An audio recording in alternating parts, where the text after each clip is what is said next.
And we are up. This is episode number 34 of the Our Town podcast. And John, I love numbers, and I love football, and I love jersey numbers. And I say the number 34, and I start thinking Walter Payton. Running backs. Herschel Walker was number 34, right? I might sometimes think about some baseball players, but like Walter Payton just immediately goes and flashes before my mind. John Kuenzli. Gosh, Kuenzli. I did it. Thank you. I talked myself into it because I told you I misspelled your name before. But I also was tripping up because I do know someone with the last name Kuhn. Yeah. And I'm having a hard time remembering it's not Kuenzli, it's Kuenzli. Right. Okay. It's a, so, I was reminded very frequently in my years in Germany with the Army. Yeah. The Germans would say, Herr Kuenzli, Schwitzi Deutsch, because the name is Swiss. Okay. The I makes it very Swiss. Okay. The pronunciation Kinsley instead of Kuenzli is because Switzerland is a tri-border country, France one side, Germany to the north, Italy to the other side. Our family came closer to that Italian border, and the dialect changes as you move around Switzerland. So it's Kinsley. Kuenzli. And how do you have an idea of how far back do you have your genealogy? I believe I'm the 9th generation. Okay. So pre-Civil War, Okay. Samuel Kinsley was the founding father for us that came from Havre de Grace in France and brought the family over. I think he had 8 sons. Wow. And you could trace us from New York across Pennsylvania, Ohio, a little split in the family from Ohio. Some went north up into Michigan, where I grew up. Some went all the way out to Idaho. Yeah. And interestingly enough, I have a distant cousin in Huntsville, Mike Kuenzli, Really? who has worked. We both were in the Army, and he got out of the Army and became an Army civil servant here in Huntsville, working with PEO Aviation and in the missiles and space or the jams there, right. and still in town here. It's great to catch up with him from time to time. Yeah, and in doing research for this program today, and I really enjoyed it. I think I say that to most guests, and it's true. And you were no different. I really enjoyed the process of doing research. Now, and Kuenzli is enough of a unique surname that I think there's another John Kuenzli in Michigan who was the superintendent of schools. That's my uncle. That's your uncle? So okay. There were 4 of us John Kuenzlis, all in the Michigan group there. John Arthur Kuenzli is my uncle. Okay. He was the superintendent of schools up in Manistee, Michigan. His son, John Todd Kuenzli, is a golf pro in the Leland, Michigan, close to Lake Michigan, Grand Haven area. Okay. My son is John Gabriel Kuenzli. He's in Huntsville here working for Channel 48, WAFF, and he just goes by Gabe or Gabriel, and then myself, right? And my uncle, John Kuenzli, passed away last year, so now there's 3 of us running. And I'm sorry to hear that. Long life, all good. Did you all, as parents, make a decision not to call him John and just call him Gabe? My wife and I really like the name Gabriel, and all of a sudden, I just think I think it was the last week or 2 before he was born that my wife really decided she liked the idea of naming him after me. And I thought, there's already 3 of us John Kuenzlis in the family. Yeah. Adding another. So we went with John Gabriel Kuenzli, and that's the way it's turned out. Well, there was I don't know if you know John Joseph IV from Decatur. I had him on the program. No. He runs the Entrepreneurial Center, and that was fun talking to him. And it gets a little confusing when you start stepping through John Joseph III and the junior and the senior, right? Yeah. All right, so in our family, it was always first name and middle name. A lot of people, you only hear that when you're in trouble, right? John Dale Kuenzli. And you've done that with your other son, Forrest Garrison. Well, that's right. Right? Yeah. And so he's named after both of his grandfathers. My dad was Forrest Dale Kuenzli. Yep. Grace's dad was Gary Dwayne Stromlin, and we took Gary and went to Garrison. And so my youngest is named Forrest Garrison Kuenzli. Okay. But so the way you wrote that email to me, I wasn't sure if you called him Forrest Garrison both names together, or if it was just his middle name. I call him by that quite often, just because I like the sound of it. Yeah. My wife's quick to point out you named your son Forrest, and he's been the brunt of the run, Forrest, Forrest Gump jokes, for every school he's been to. But I do think, the family name is important. Yeah. And as people mature and we get out of school and kids humor, I think Forrest Garrison has a pretty mature ring to it, and I like hearing it, and that's what I call my son. Yeah, actually, I work with a guy named Forrest. In fact, his name's Forrest Testerman, and I think his dad, he used to work for Griffin Technologies, and Mantech bought Griffin, and I can't remember his dad's first name, Testerman. I can't remember if he was a Northrop guy, but he's apparently very well respected in the Huntsville business community. All right, so as a primer to everything we talk about, you are a retired colonel in the U.S. Army, currently working for IBM. Correct. And graduate of Michigan State. Proud graduate. Though we're having a tough football season, but we still, hey, the Kuenzli family runs green and white. So are a lot of schools. That's what makes sports awesome, right? Yeah, the ups and downs. I mean, the Phillies are in the World Series. Right. Yeah. Been a long time since I've seen that. Crazier things will happen. But that's all right. Hang in there. Auburn's suffering a tough one. They finally fired their coach today. Yeah. Or there was that drama that was hanging out there forever.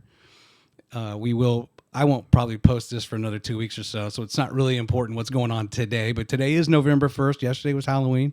Did you guys do anything for Halloween? We did. We have a good time with Halloween every year. Do you? We get dressed up in costume, and generally it's a family theme costume.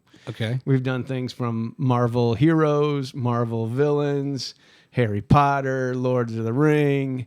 And this year we teamed up with our dear friends, Mike and Dew Sheehy and their kids. Okay. And we did the Toy Story. Oh, nice. And so yesterday I was Buzz Lightyear. Grace was Jessie. And Mike Sheehy was my best friend, Woody. And his wife Dew was Bo Peep. My son Gabe, and he wore this to work yesterday at Channel 48, was one of the Green Army soldier guys, the toys that we all grew up with that were in the Toy Story movie. Brother Bert. Yeah. And then and their kids were the little aliens out of the vending machine. Oh, the claw. That's so cool. So it was a good time. Did you go out, or is it just a matter of... No, we went to their place, had a little, breaking bread and socialization there, and then handing out candy to the kids. And surprisingly, their neighborhood was a little bit low on kids turnout, so we raced over to where my son lives. He's in a starter neighborhood, and there was just a gazillion kids and parents out. And so we were handing out candy out there, too. What was the reaction to your costumes by others? Very good. It was very high, and in fact, the best part was this family came along, and I think the third child back in the group, and the parents were behind, but the little guy, he was in Buzz Lightyear, and I heard him look up. He goes, "I'm Buzz Lightyear too." And so I gave him a quick fist bump and dropped a bunch of candy in his bag, and they were all excited. That's like the whole movie, that whole second movie's about, right? Where he thinks he's the only Buzz Lightyear. Right. He sees 5,000 of them on the shelf. So as an intro to our conversation today, right now, viewers, you're looking at the screen that I've created for John, and left to right, St. John's Red Wings. I think that's their logo. That's where he went to high school. And that's a town north of Lansing in Michigan State, which I think John can talk about here shortly, that just about everybody in his family went there, except for his boys. And there was a breaking of the mold there. And then his time in the Army, and then you're going to see the AUSA logo next to that, the Association of the United States Army, and then currently now in the private sector, public company working for IBM. Right. How about that little lineup? That is very good. I haven't done that for anybody yet. That's a collage right there of me. When I had John Allen on, I did some Auburn color sets, and that color surrounding the frame is supposed to be the U.S. Army RGB. I did my best to kind of take that from the Army and dress it up as a colonel. Nice. All right. Done. Well done. So let's talk a little bit about the AUSA first. before we get going off. I got a bunch of things planned for you as far as your growing up years, but Veterans Day is coming up. My understanding is that your focus in the AUSA is in veterans and veteran support. Can you talk about that? Yep, I sure can. I am the deputy chair, I guess, to Mr. Bill Marriott, who leads the Veterans Day activities, and that's a plural in Huntsville, right? We don't just do Veterans Day; we do Heroes Week. Right around Veterans Day, on the 10th of November, is a very large Veterans Day dinner that's down at the Von Braun Center. We bring in the Semper Fi Community Task Force every year brings in wounded warriors and their spouses or their plus one, and really takes care of them for a week, showing them Huntsville and getting them to certain events and getting them to that dinner where we can honor them and say thank you for what they've endured, right? And let them know that America and the city of Huntsville and Tennessee Valley in particular has not forgotten their sacrifices and their service. Does that become a more difficult challenge than people would expect to get people to come to the dinner? No, not really. The numbers probably ebb and flow a little bit from year to year, but this town and this area shows up so well for these types of events that it's a tremendous gathering every year. One, because the people of the town that value veterans and their service and the military show up for it. Two, because you have those wounded warriors, and it is a incredibly heartfelt moment when you hear their stories and you see them.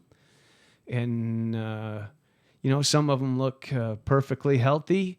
Some of them have visible injuries that are obvious.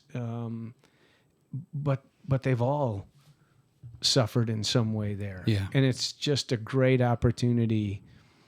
We'll have the Veterans Day Parade on Friday the 11th at 11 o'clock in the morning. There you are. You hosted it last year? Yep, I did, with Liz Hurley at Channel 48. That was in studio. This year we're going to be down at the parade again, which is normal.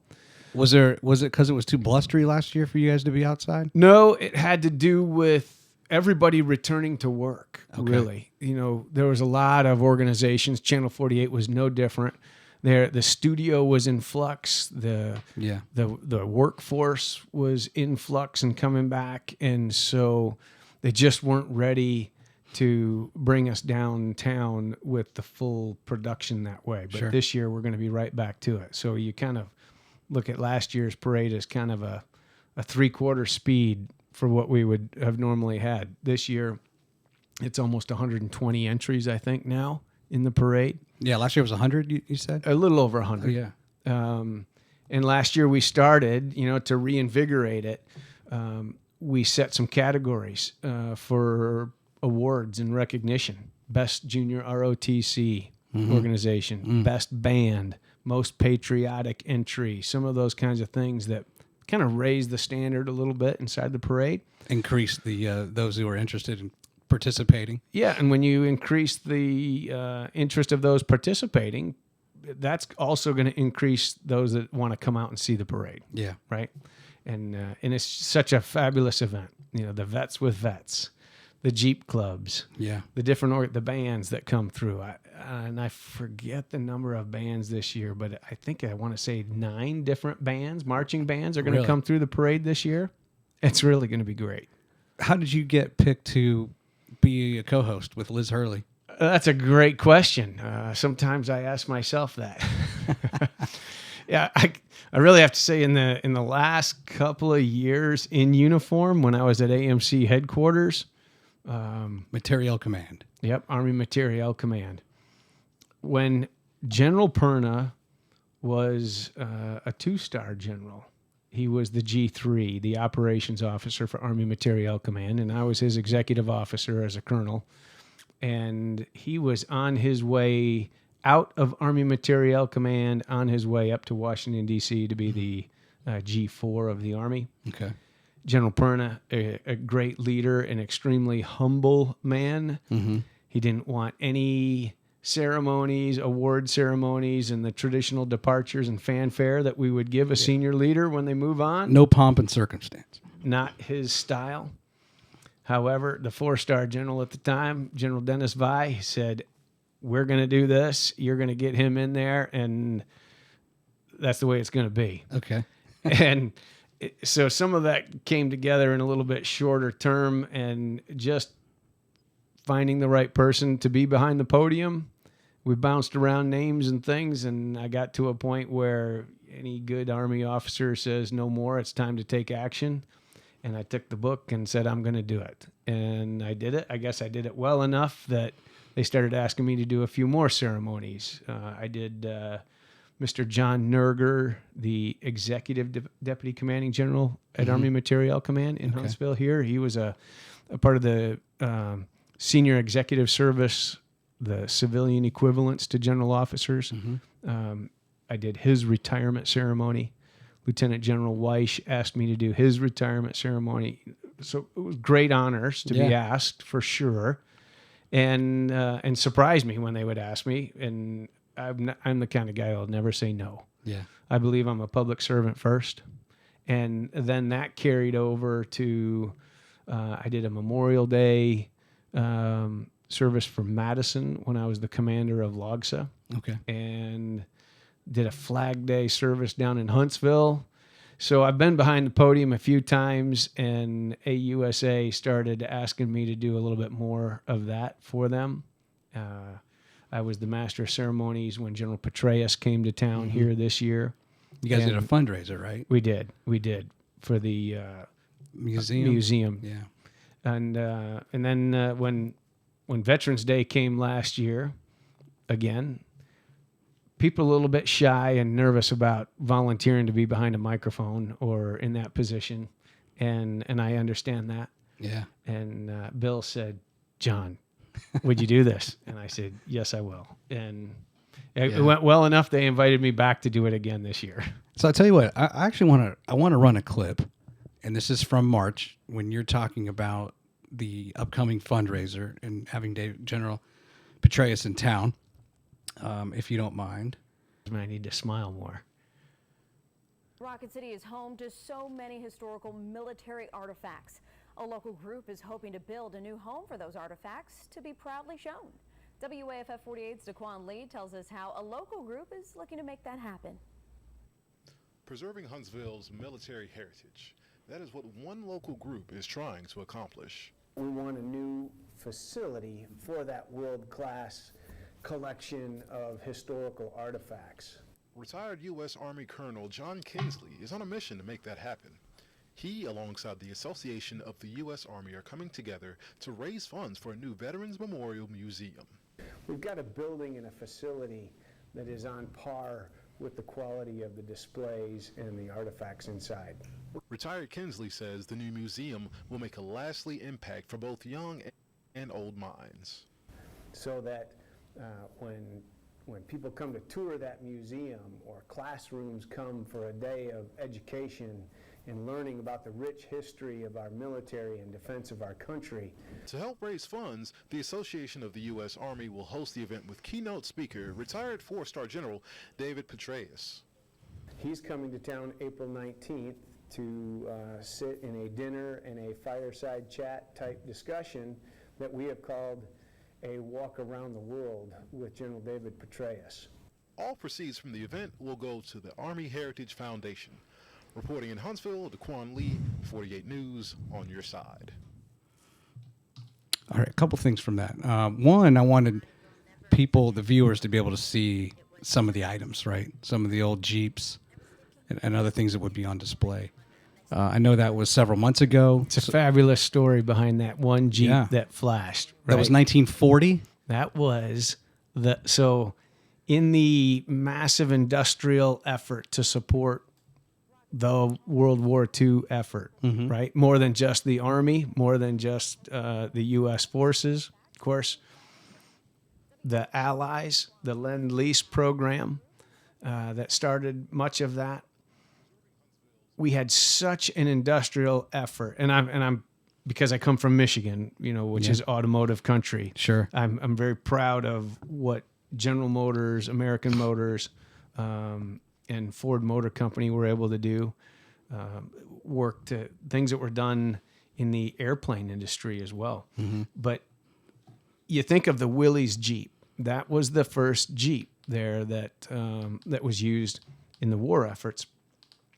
Willys was still a small company, and for the demand that the United States asked of industry, Ford Motor Company started turning out Willys Jeeps. Okay. That Jeep in the picture was serial number 0001 of the Ford Company manufactured Willys Jeep. Wow. And it's right here in Huntsville. It's a tremendous piece, not just because there were so many Jeeps across the military, across the Army and the services for so many years, decades, until the Humvee finally came along and replaced them. But we've got the very first one manufactured from Ford Motor Company, right? So it's a very interesting story. Any idea the total number that were manufactured? That's a great question. I'll have to find that one out before November 11th. I do not know. And then the follow-up would be how many remain? Well, and I don't know the total number that were made, but I do know that Ford at one point in time had a truck leaving the assembly line every 39 seconds. Wow. I mean, just a constant production, manufacturing flow that would not stop. Wow. And that is really a tremendous symbol of the industrial might of the United States of America when we put our minds to it. Did your father serve in the war? He did not. He wanted to join the military, but he was deaf in one ear. Okay. And it was also a time right where he was, of age for the draft and to go to college. And he was trying to serve, but he just couldn't pass the hearing test. Yeah. They thought he was trying to get one over on the government, so they made him take it over and over and over again. But when you can't hear, you can't hear. Yeah. I am colorblind, and every time I take the Army color vision test, it's a bubble chart where there are different shaded bubbles, and you're supposed to see a number reflected in those bubbles. I think it's 8 out of 24 panels that I get right every time. I can never get more than that because the shades change, and I don't see anything in them. Does your wife have to help dress you? She does. Color coordinate? She sure does. And every time she asks me, what do you think of that? You're asking the wrong person. And she goes, oh, yeah, that's right. Well, then you probably loved a career in the military because you didn't have to think about it much, right? There was a uniform standard. That's right. Everything's issued. You couldn't deviate from. Follow the regulation and you're going to be fine. Right. That's right. Wow. But, I couldn't go into the aviation career field if I wanted to because they have a color vision requirement. Yeah. Some people ask, how in the world did you get to be an infantryman? Thinking that there is a color vision requirement. No, that's the needs of the Army, kind of filling out the bottom barrel, I guess. And not to say that infantrymen are the bottom of the barrel, but the qualifications to get in were much more physically oriented than they were your color vision and some other things. Now, so your father didn't serve, but grandparents and or uncles or aunts, who else was in the military? None. I was the first. Okay. I had an uncle that did some time in the reserves, very short time. And I had an uncle on my mom's side who was in the Army for a few years. And during Vietnam, but he was over in Germany in the time. And he didn't stay in very long. And so there just wasn't right now, I think the statistic is still 8 out of 10 of all the new recruits that come into the Army, enlisted or officer, 8 out of 10 of them enter with some type of family connection to the military. Really? They are the son, daughter, niece, nephew, grandchild of someone who served. And so there's a belief that there's some DNA in there, right, that draws them to consider serving as well. My youngest is a senior at Norwich University right now, and he'll graduate April 29th, and he'll commission as a second lieutenant in the United States Army. So a perfect example of that. Yeah. I was not that example. That's a huge percentage. It is. And so it speaks volumes for those families. And, why do they all think it's great to serve? Mm-hmm. One, it's the sense of service inside them, but it's also a reminder that, the military services are not a bad place to be. Yeah. Despite what we hear in the news sometimes and some of the challenges. Yeah, there's challenges. It's not perfect, but they are great organizations. Yeah. Built on incredible heritage and customs and traditions and generations of leaders that have made those armed forces what they are still today. And but the flip side of that coin is the concern that you've heard some Army leaders in the past few months even talk about this concern over the fitness of American youth to be able to serve. Just being qualified to serve. Yeah. Is, if the numbers are right, it's a little bit alarming. You take this 8 out of 10, 80% of the recruits coming in that are coming from family members of those that have served. There is a concern that we're developing a defender class of citizens in the United States, right? It's that funnel pipeline of those that served and the children of those that served and the grandchildren of those that served that become the defender class for everyone else. Right. And whether that's true or not, that's some discussions out there.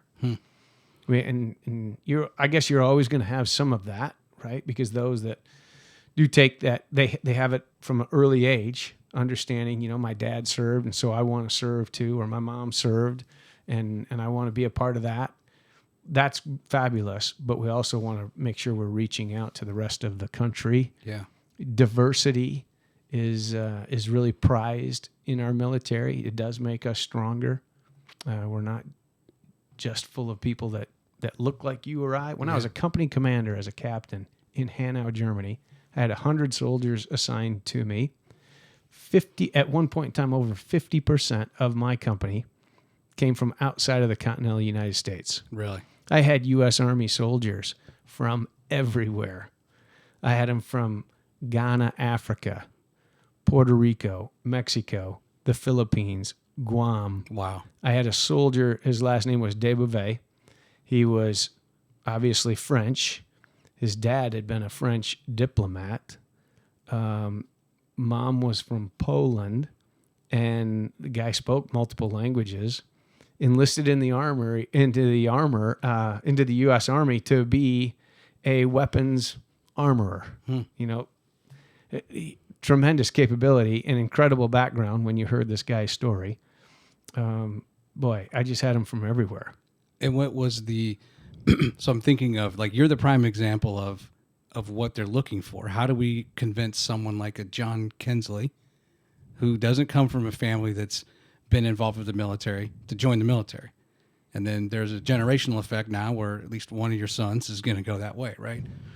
Now you have 50% of your company outside of the U.S. How did they get recruited?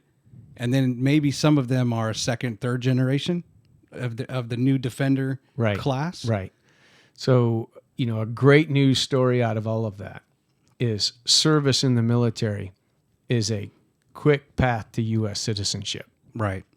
And a lot of them were looking for that. Sure. From where they came from, as a private first class in the United States Army, they were now the breadwinner for their family. Yeah. And not just their family as in their spouse. Right. And in fact, some of them were not married yet. They were young, but for their siblings and their parents. Sure. And being stationed in Germany, for a lot of them, they were an ocean closer to where their families came from than if they were serving in the United States. Yeah. So a lot of them understood this process, and they would enlist in the United States Army with immigration status. They would go through their basic training and their individual training for their job skills with an assignment in Europe as part of their contract. And as soon as they got to Europe and they got settled in their unit, in came the personnel action requests to declare themselves sponsors for their additional family members so they could bring them to Europe. So it was there was a little undercurrent of immigration going on there, But I think it's a good story of immigration. Absolutely. Because it's all people that want a better life, right? And somebody, God bless them, saw that better life opportunity in the United States Army, right? And so the rest of them, in the United States, it's outreach. It's being a part of a community. It's being available for teenagers when they're thinking about what they want to do when they're 14, 15, 16, and now they're in high school and they're not sure if they want to go to college or not, or what their life options are. Well, let me tell you, service in the armed forces has an awful lot of opportunities. Yeah. Worldwide, and occupational specialties and opportunities for education. I feel for the amount of people in the United States that have incurred excessive amounts of school debt from student loans and things that they went through, right? But I also know that you don't have to have all that debt. And I know a clear path to clearing that debt or never having that debt to begin with. It's called 4 years in the United States military, and you've got a GI Bill benefit that is going to take care of that stuff. Yeah. And it's not a bad thing to serve your country for a couple of years. Yeah, it's a wonderful thing when opportunity comes along. Right. And being able to take advantage of that. And I think, the U.S. government is, in so many respects, we provide tremendous opportunity for people if they choose to take advantage of it. You asked if I had family that had served in the military. Is that how I got there? Yeah. I was the last of 5 kids.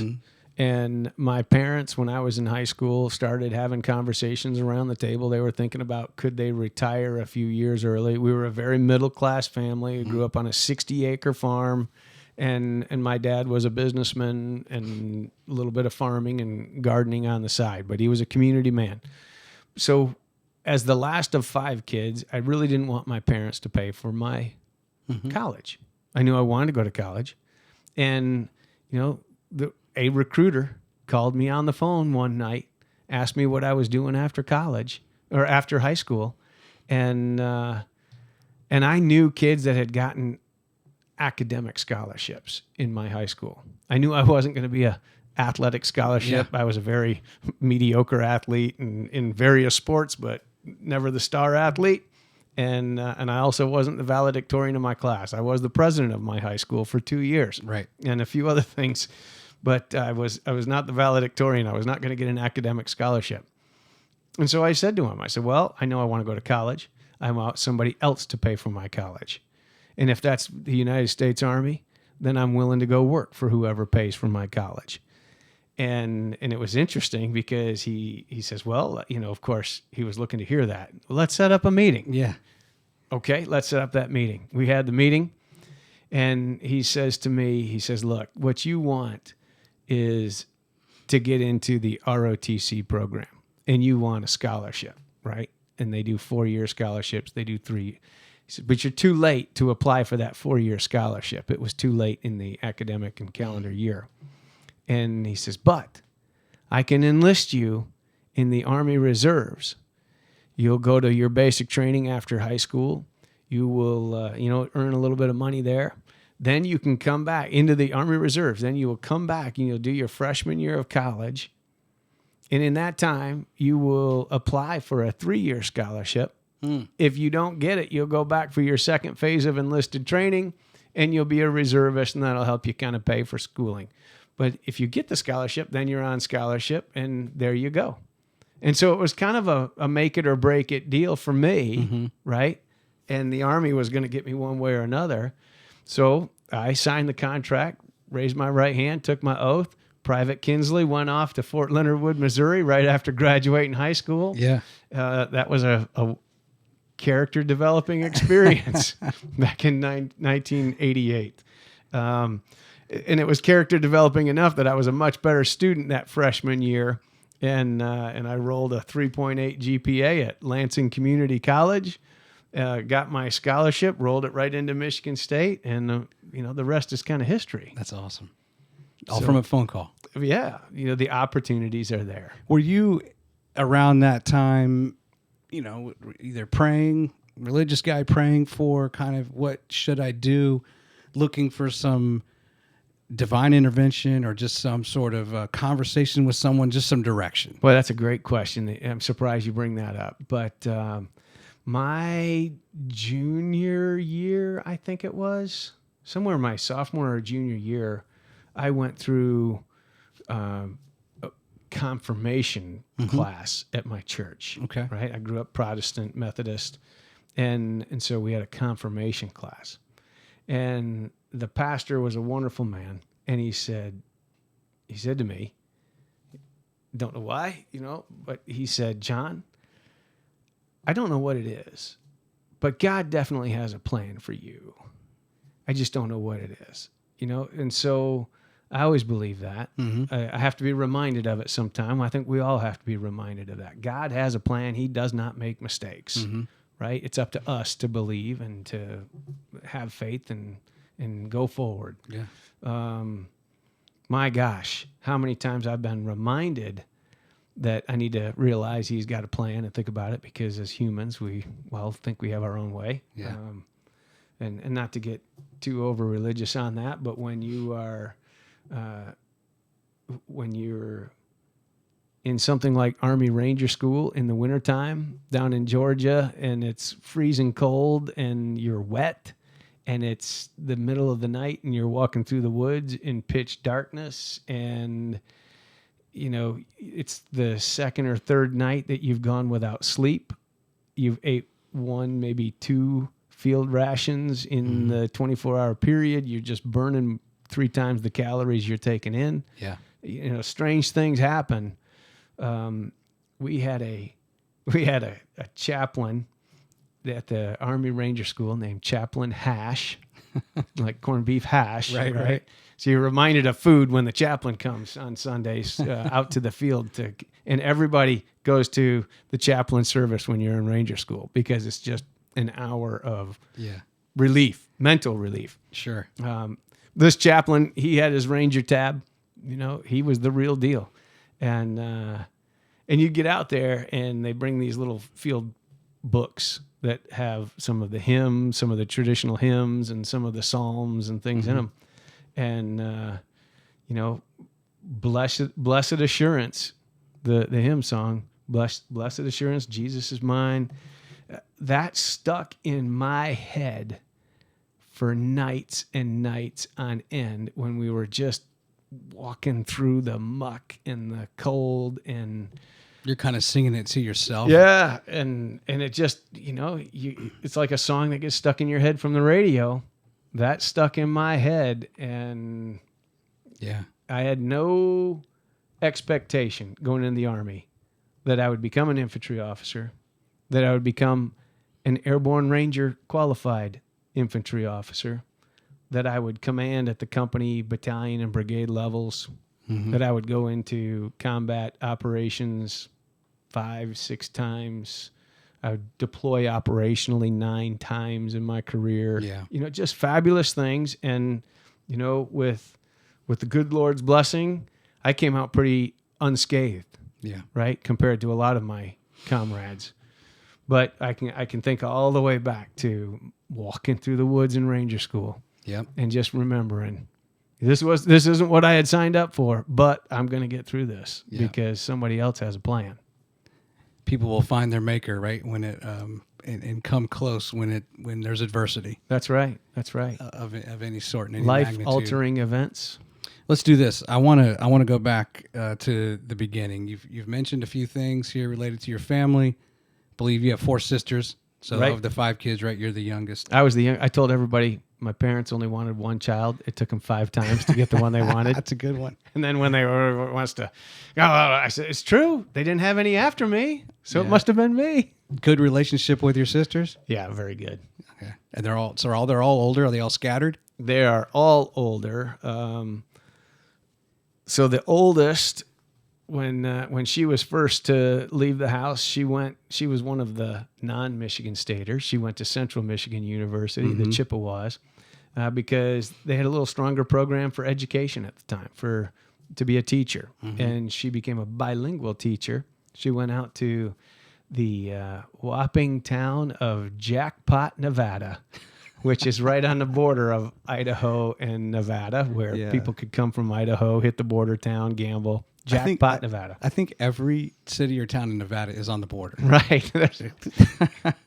There is quite a few for obvious and on major transportation throughways, right? Jackpot, Nevada. And so she met her husband out there, and he had a very long career in law enforcement. I bet. And when we all went out to Jackpot, Nevada for their wedding, my third sister met the guy she eventually married. Wow. And so they were in Wells, Nevada. And so I have two sisters. They're out in northern Nevada. And then one in the middle of them who's in just east of Denver. Okay. And she wanted to be a veterinarian, I think, in college, right? But through changes in academic plans, Yeah. ended up majoring in something called meat science. And Michigan State University, of course, is founded in its agricultural, used to be Michigan State A&M, right? And so meat science, she gets to working for the cattlemen's not the Cattlemen's Association by name, but that trade and industry. There's a breed of cattle that we used to raise called Chianina.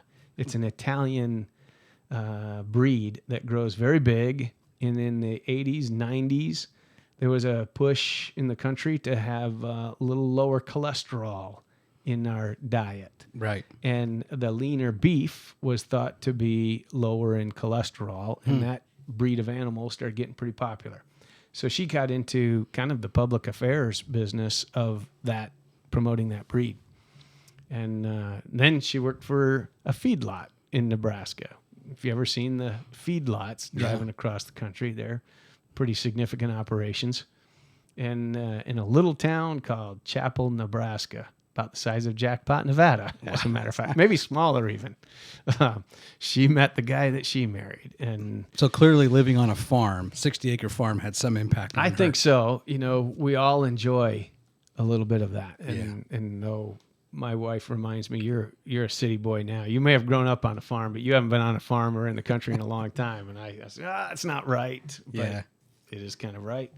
But we still enjoy our space and what you can do, to grow food and things. So they all did. They all went out there, and my youngest sister, she worked her way back to Michigan State University. She is an employee there, and she runs the university's meat laboratory. Okay. Which is a fancy title for the university butcher shop. Because she's not doing a lot of laboratory tests, but she's providing the meat cuts that they need for all of those meat science students and nutrition students and things to understand what happens when your meat's not taken care of the right way. Yeah. How infection and disease can come into play, how you grade it, and what's choice and what's bad. But she worked her way back to Michigan State, and now she has the parents' farm. Okay. So Gotcha. my mom and dad are both passed, and we're very happy that my youngest sister, who found her way back to St. John's, Michigan, with her family, she's got the farm, so it's still within the family. Yeah, That's awesome. Yeah, I was looking at this. I think I was looking at the map, the aerial of Michigan State's campus, and you're right. There's like I wasn't laughing, but I was just startled at kind of like the poultry science building, the beef science building, and the pork or whatever. I was like, wow, this is quite agricultural. Like, I didn't realize that. Very much so. My father graduated from Michigan State. Yeah. And he started in the teaching business in the area that we call the thumb of Michigan, right? That's Everybody that's from Michigan puts their hand up and points to where they're from. And he went to teach up in the thumb area, and he was teaching agriculture at the time. And then got a job offer one day to start becoming a dry bean broker.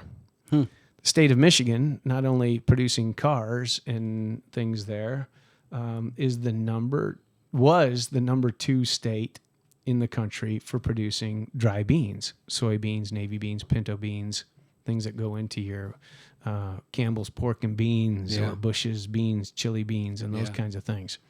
And so he really spent a career buying and selling dry beans and working with the shippers and the canners. And at one point in time, he was, standing on the floor of Congress for farm aid and farm relief.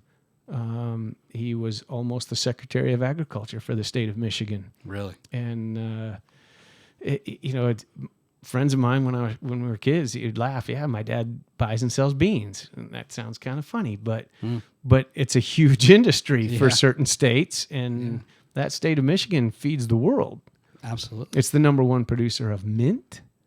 Really? So when you buy mint chewing gum or where spearmint and wintergreen and things come from, most of that comes from the state of Michigan. Wow.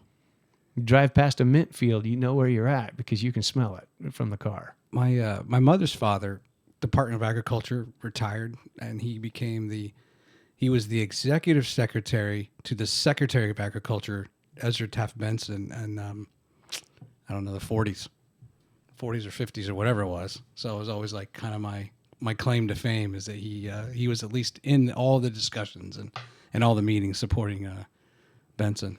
It's such a, we don't think much.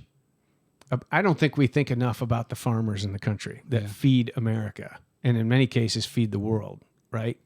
But you've seen what's going on in the country with inflation. And if you've gone to the grocery store lately, you realize you're not getting as much in your bags of groceries for $100 as you did 6 months ago or a year ago. And it's tough. And then what happens with Ukraine and Russia, and Ukraine being the breadbasket of Europe, there has been a significant reduction of the small mom and pop farms around the country.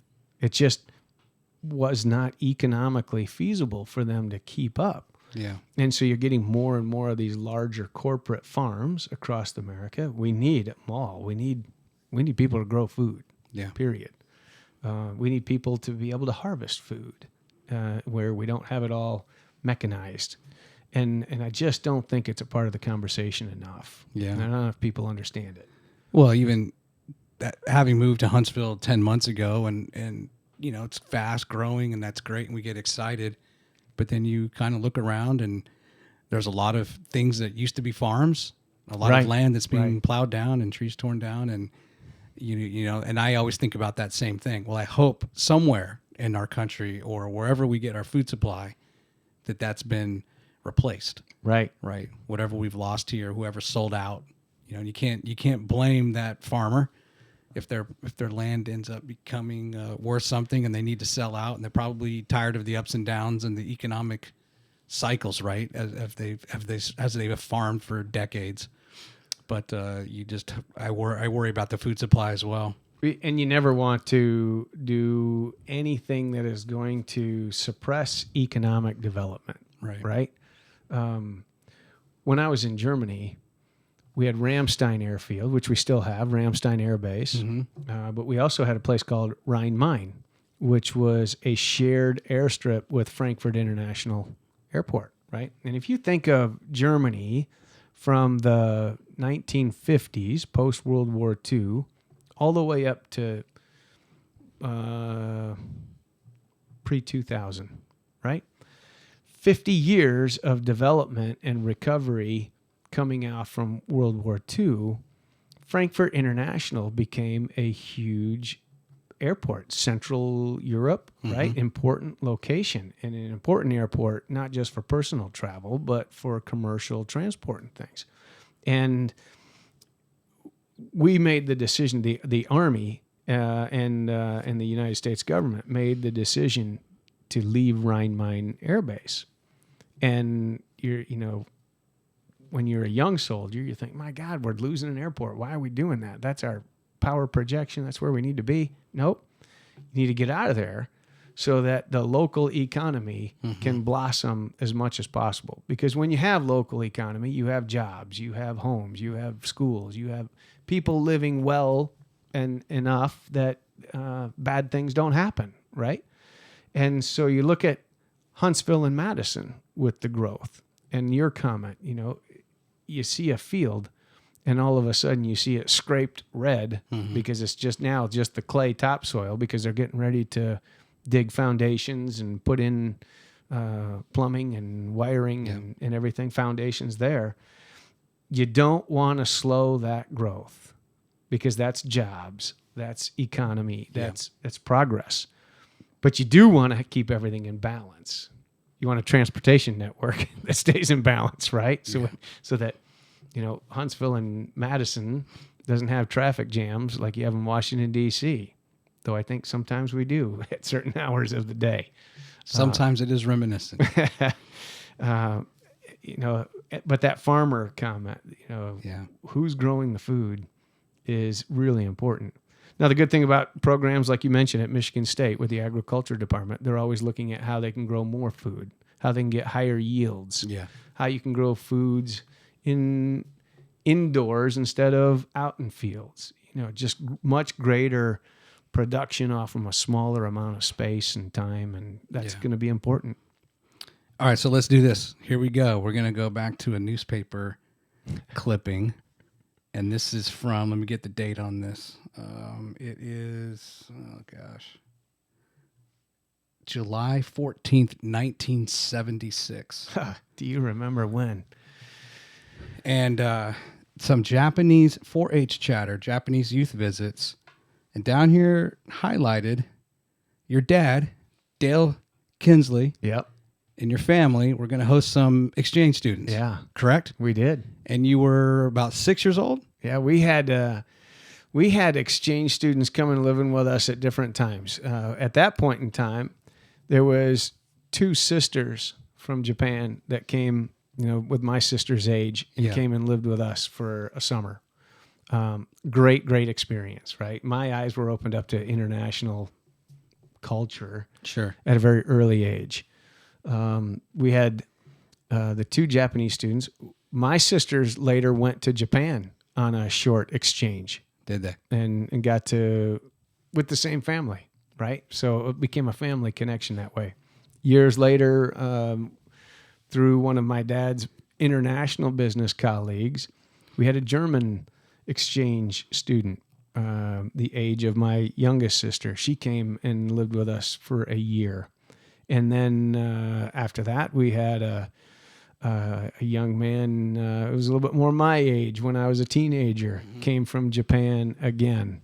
Funny thing is, he was the son of a dentist, and not to stereotype anybody, he was extremely hygienic and hygiene sensitive, and he was out on this small Midwest beef farm. Oh, boy. And God, the funniest story, we were working with our cattle, getting them ready for the 4-H fair, and that involves getting a cow into a small chute, a metal frame chute where they come through and they can only get so far. They get their head through so far, and then they hit kind of the bars and they can't go any further. And that's where they stay so that you can clean them, you can comb them, you can get them used to human touch. But they get nervous. When cattle get nervous, they start relieving themselves a lot, and it's messy, right? And it's all over their backside. It's all over their tails. Oh, gosh. And a cow's tail, is about 4 foot long and has a whiplash effect to it. And this poor Mossy was his name. He was walking back towards the house away from the barn. He had to have been 20 yards away. Maybe he was closer. We were much younger then. But he was a good ways away. But that cow flipped its tail hard and flung through the air and hit him in the back of the head. And when it hit him in the back of the head and he stopped and he looked at what was on his hand after that, he was in the shower for an hour. It's got to be cold in there now. We don't have that much hot water. He was not getting out.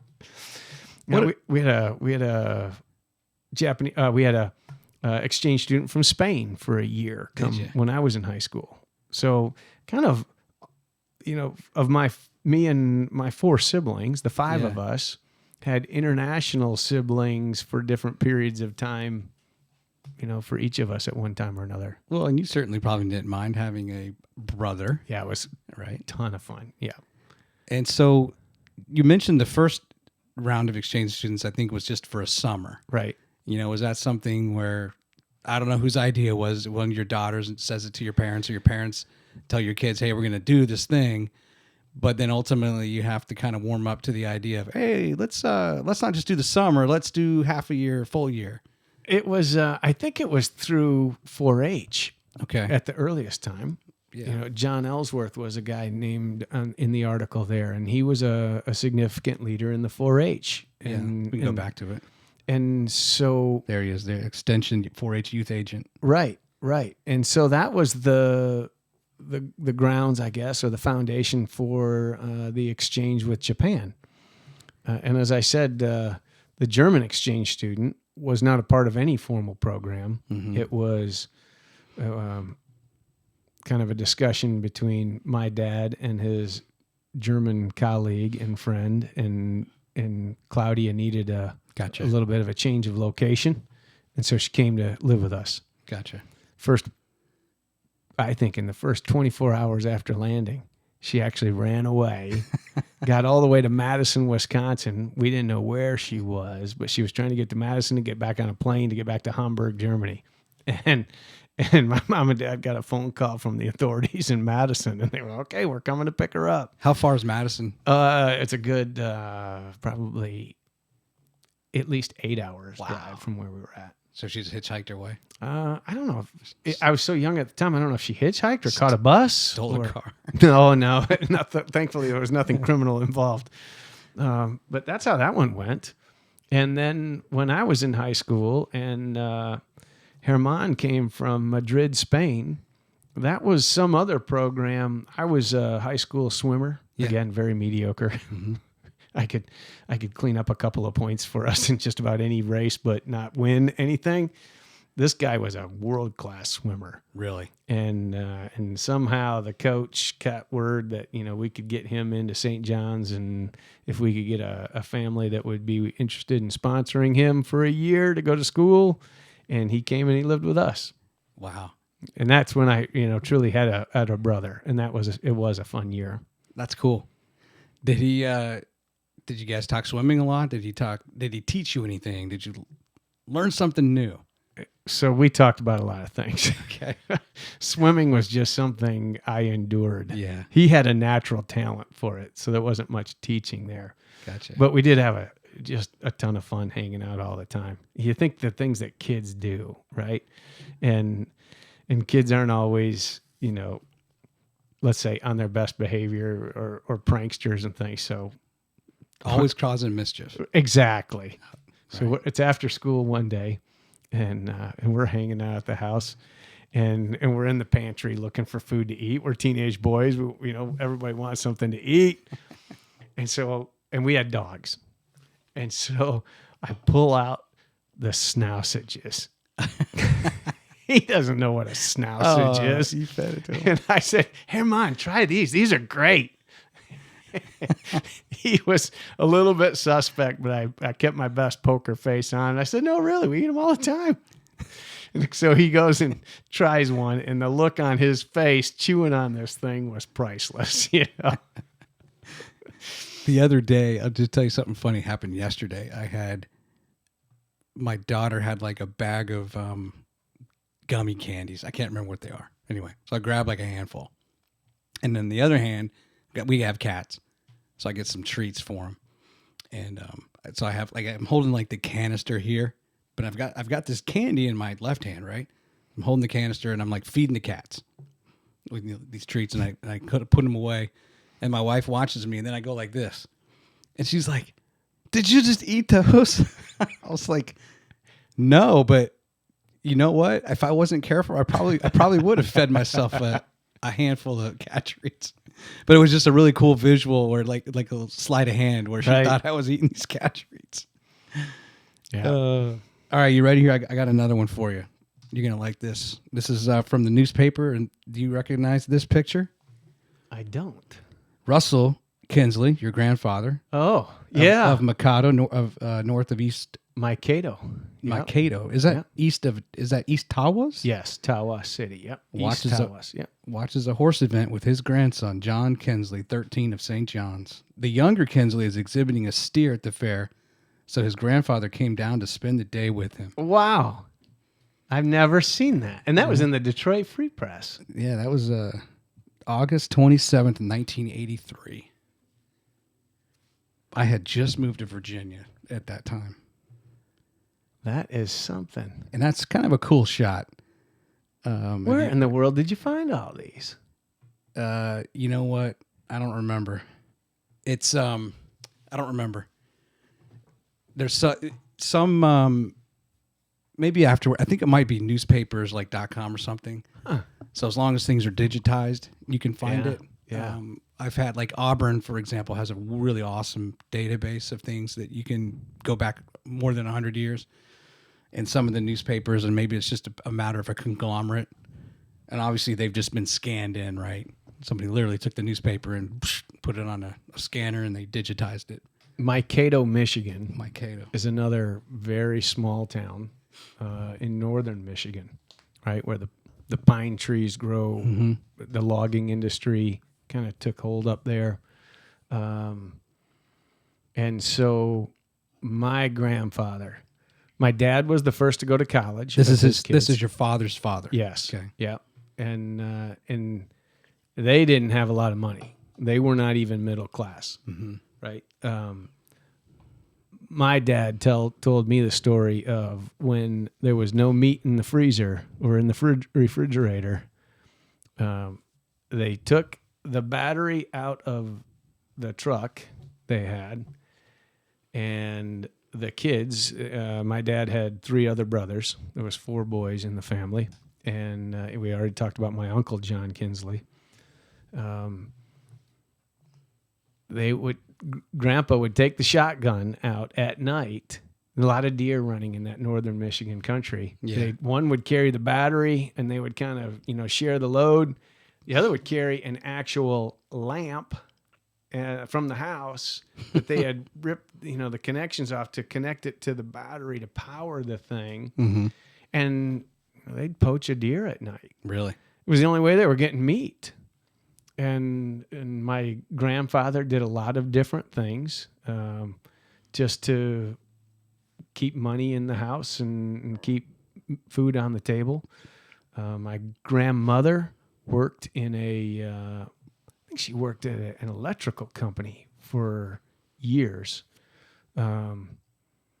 But it's interesting, that picture that you showed, mm-hmm. You kind of see the similarity of how we're kind of leaning on the fence and watching all of that. Yeah, you can see the DNA. The things that, you might hear from a parent or a grandparent. I went up to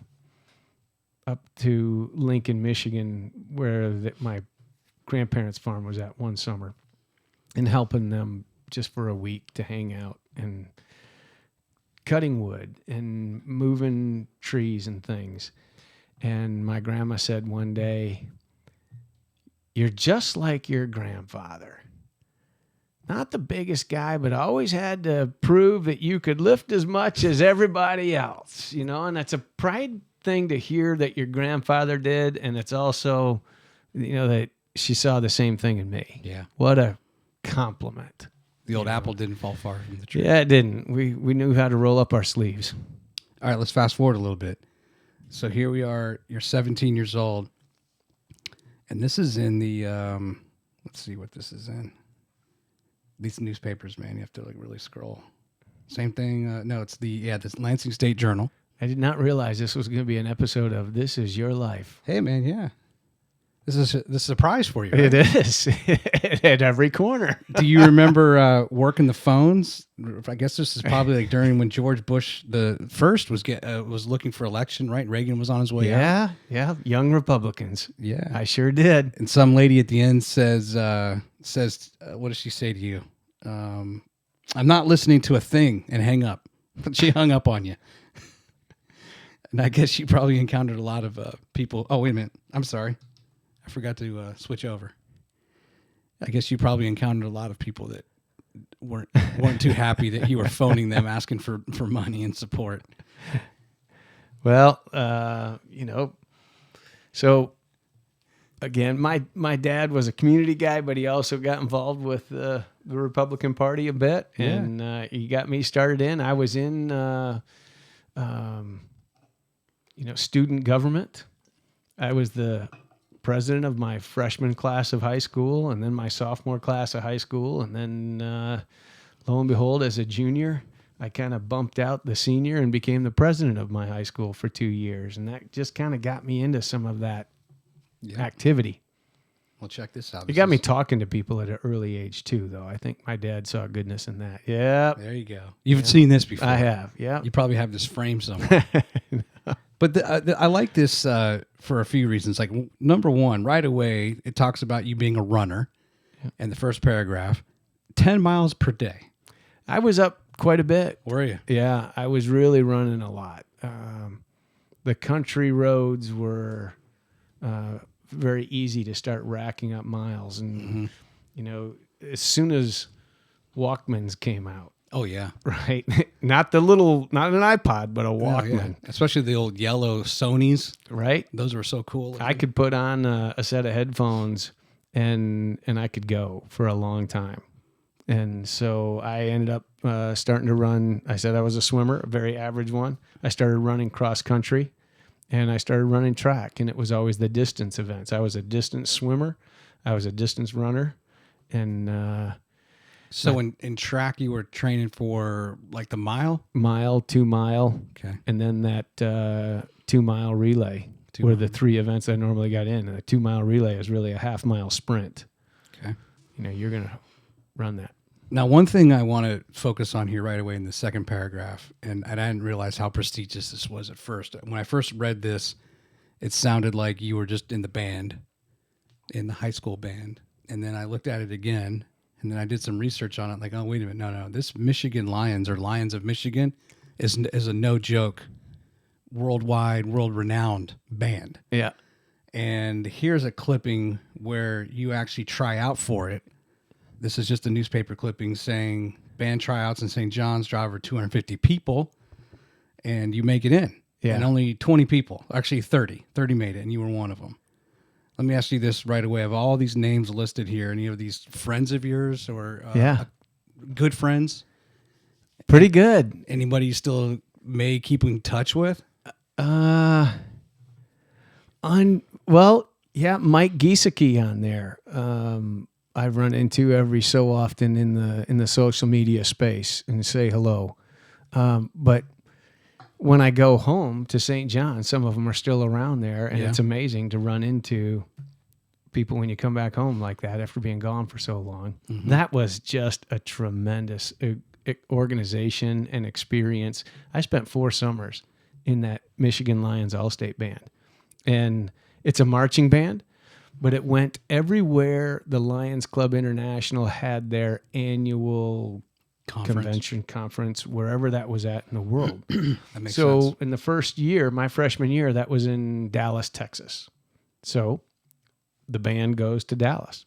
And, we learn a routine and certain songs we knew by memory and were ready to play at a second's notice.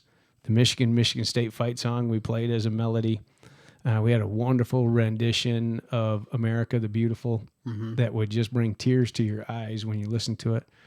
And we had a marching routine because there was a parade every year where that Lions International Conference was, and the bands were under competition in that event, right? And it was always our state and the state of Mississippi took that parade and competition pretty serious. Really? It was high stakes and for that. But we also did concerts at children's homes, at senior citizen centers, and our... Was it still within that condensed amount of time? It was kind of just a summer thing, right? So we would get together maybe like 4 times throughout the course of a year before the summer. You made the tryouts, and there was 1 or 2 more times you got together, and then it was the summer. You got together for a few days in Michigan, and then you hit the road. And so it's amazing how they were able to pull so many kids together so fast and really make it gel. Yeah. You know, real tribute now to think what the cadre and instructors did with all of that. Sophomore year, we went to New Orleans, which when you are a 16-year-old in the middle of New Orleans, what a riot. And then my junior year. That's a cultural experience. I learned what a hurricane was real early, Yeah. and it wasn't a storm. Then our junior year, the conference was in Taipei, Taiwan. Wow. And with that trip, we first went to Hong Kong. Then we went to what was Canton, China, which has already been renamed. But we were the first American band to perform in communist China in a joint concert there. Wow. And then we went to... This is like, what, 86, 87? 87. Yeah. Yep. And then we were in Taipei. And the height of the Iran-Contra affairs and other political things going on. Yeah. Amazing to look back in context at the places that we went, you know. And I was able to tell people at a very early age, I saw 3 different Chinas. Hong Kong, China is very different from mainland China. Mm-hmm. And then Taipei, Taiwan. Taiwan is very different.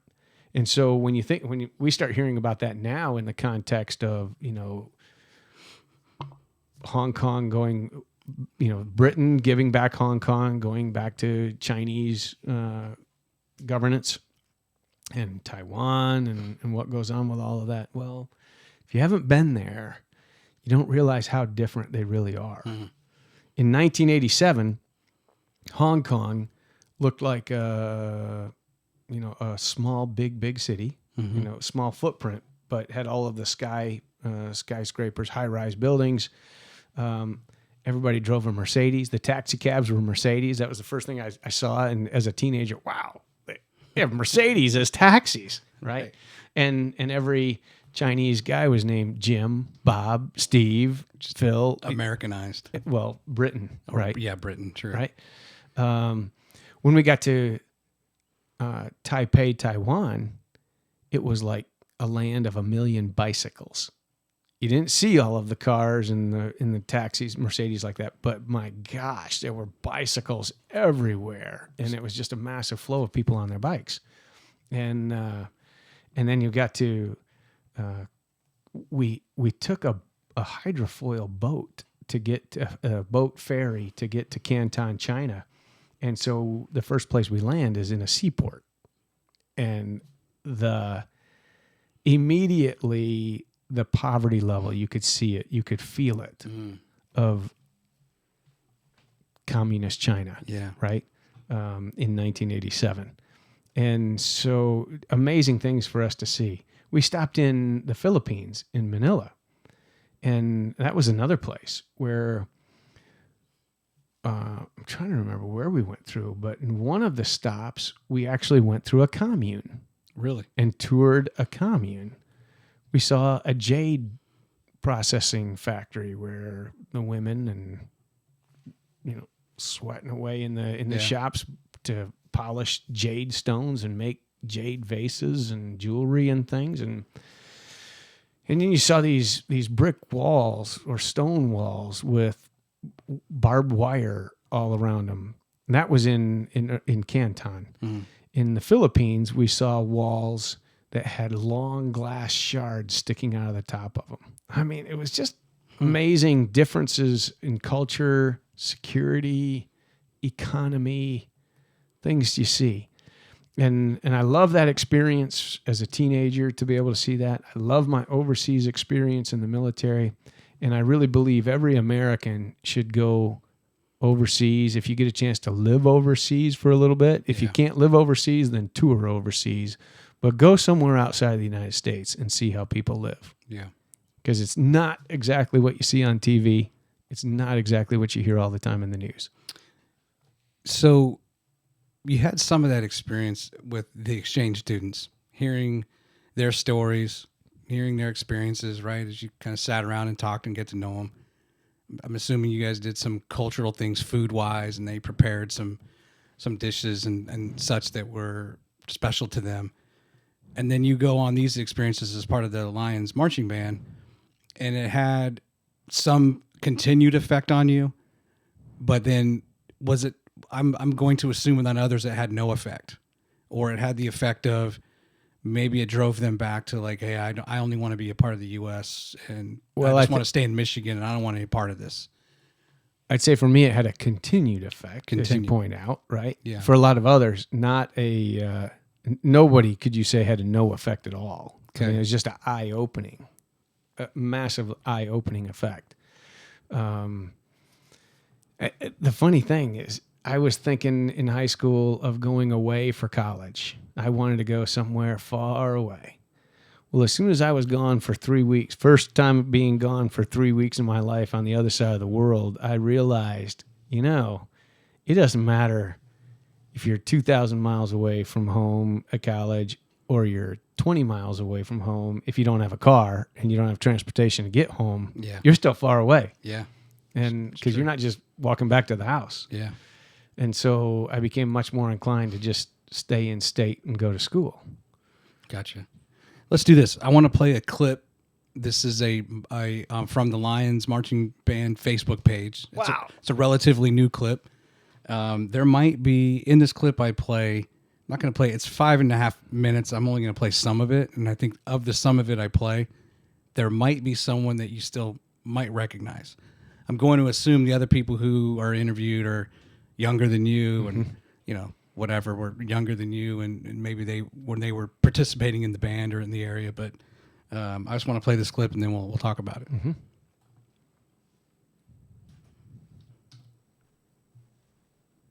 It's a little bit like the Olympic process. Like we know where we're traveling 5 years in advance, and cities kind of bid to be the city that you are the destination.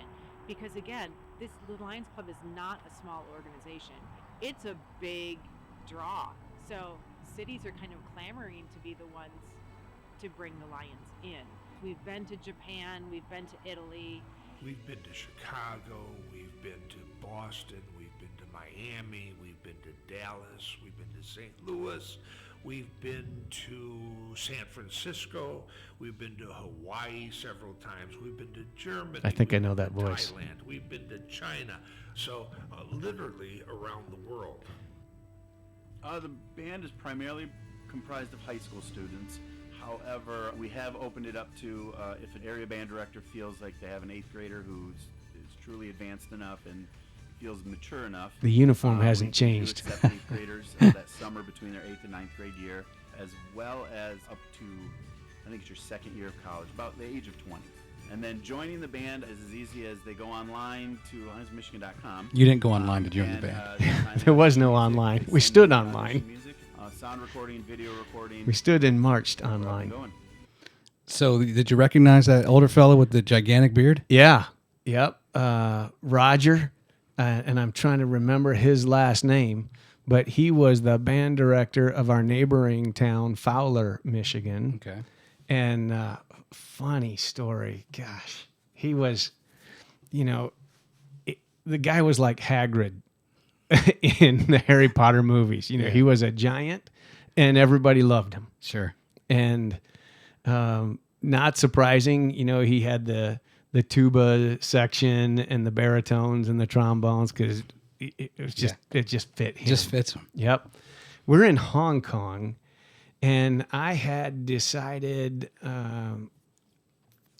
I had gotten a wild hair. I'm in Hong Kong, and I see these tailor shops, and I decided I wanted to have a suit made while I was over there. And I got measured up and picked the fabric, and they said, come back in 3 days, it'd be done. Well, I came back during the day, and it wasn't done yet. And they said, come back tonight.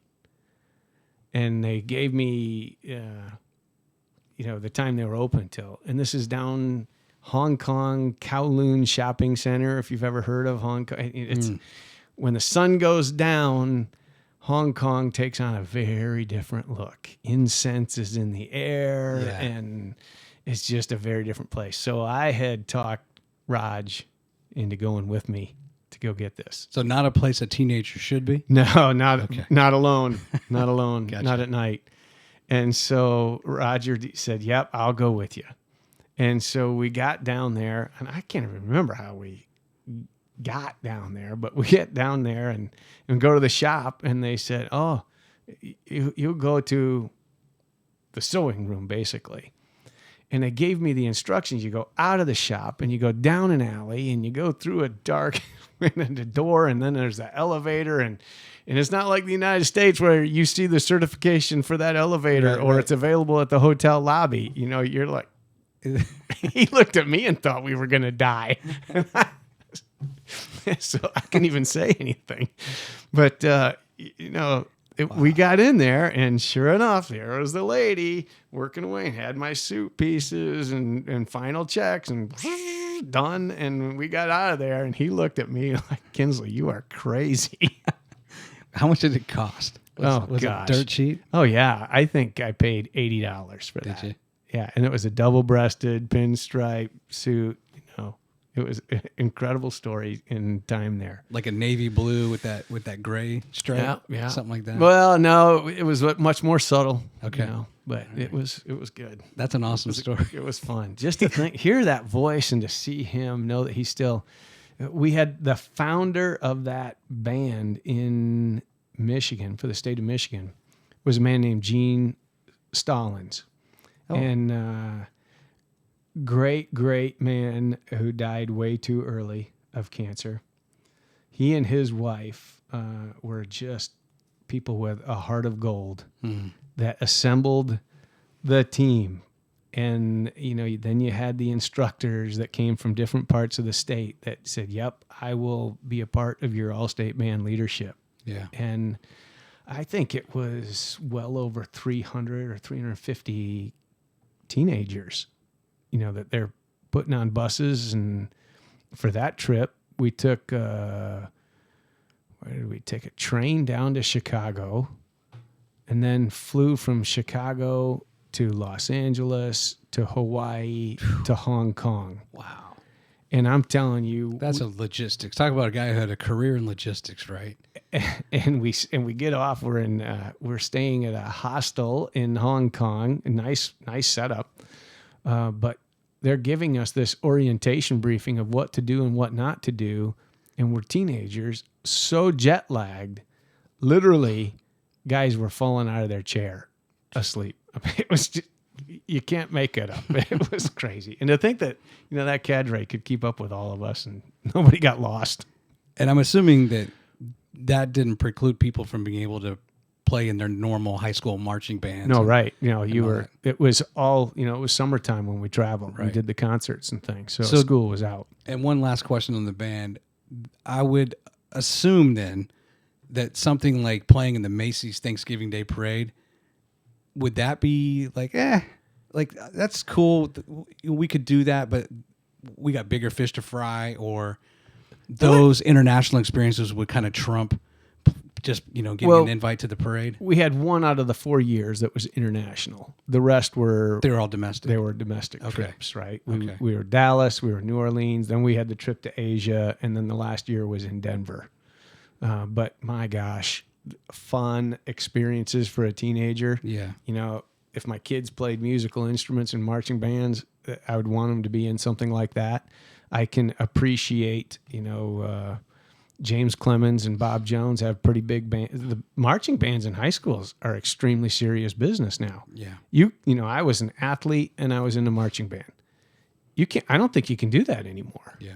Just because the demands of kids' time for a sport Yeah. or a band or drama, the time demands are so much greater now. Sure.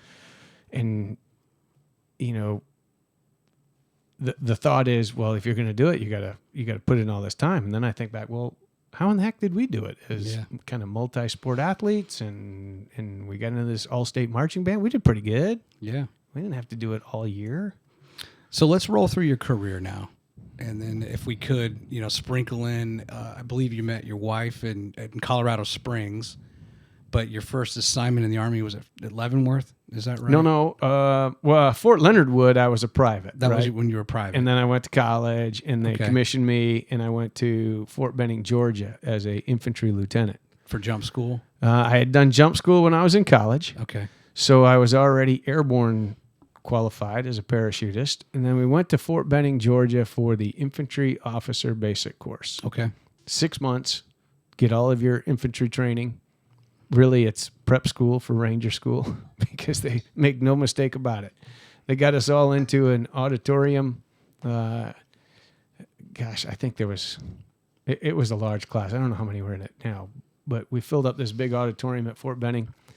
And man, this steely-eyed killer of a commander gets up and he says, "All right, welcome to Fort Benning. How many of you are active duty? Raise your hand." In more than 3/4 of the class was active duty commissions. It was the first officer basic course after West Point's graduation and the senior military institutes, Norwich, VMI, Citadel, the big schools. Mm-hmm. It was the first basic course available for all of those new lieutenants to go to, and that's the one that I got funneled into as a Michigan State new lieutenant. Okay. And so that had an experience of itself, coming from a state school, right? I was with all of the blue chip West Pointers and things. He says, "How many of you are active duty?" And we all raise our hands. And then he says, "How many of you plan to go to Ranger school?" No, I'm sorry. I screwed it up. He starts off with his introduction. He says, "How many of you plan to go to Ranger school?" Did I get that right? It was active duty. And then he says, "How many of you plan to go to Ranger school?" And if you put your hand down if you didn't plan to go to Ranger school. And he says, "You're active duty. Put your hand back up." Yes. Okay, I'm following an order here. I'm going to volunteer to go to Ranger. I guess I'm going. Because I didn't plan on it. Yeah. But thank God I did. Yeah. Huge. When you go through something like the Army Ranger School, not only are you picking up a type of qualification as a future combat leader for the Army, you learn your personal limitations and strengths. You learn how far you can go without food, without sleep, what type of stress pressures you can endure before you start getting a little punch drunk or you got to take a break, those kinds of things. And it was a huge stepping stone for me to go through something like that. Well, not just the understanding of the limitations, but then once you're done, you have a tremendous additional level of confidence in yourself. You again, right? when you know there's your almost limitations, nothing you can't do. You know your capabilities. That's right. When you know your limitations, you also know your capabilities, and you know how far you can go. Right, and it's far because that course is not easy. And then because of it, you also get to enjoy a great deal of credibility as a lieutenant. That somebody looks at you as a second lieutenant. Okay, this guy went to college and now he's got a commission. But when they saw the Ranger tab, they said, okay, this guy has been pushed to the limit and came out. He's going to be good for us as a platoon leader or to be put in front of a bunch of infantrymen to lead. And so that was important. So you finished that. What happens after Fort Benning? So I spent my first year on active duty as an officer at Fort Benning, from the basic course through Ranger School and then through something called the Bradley Commander's course, which was so that we would learn the Bradley fighting vehicle. Okay. And then I went to Fort Carson, Colorado, for my first duty station as a lieutenant platoon leader, and it's where I met my wife. Best thing that happened to me. And not in a Nevada border town. Not in a Nevada border town. That is correct. You broke the cycle.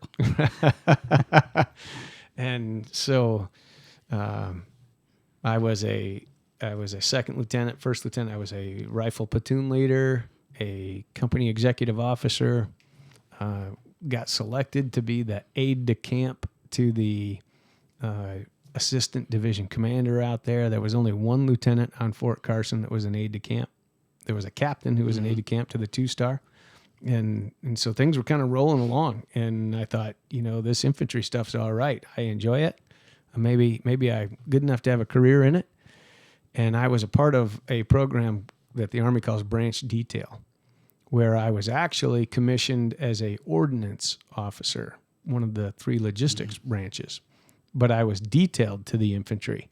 And the Army does that out of a bit of its human resource management process.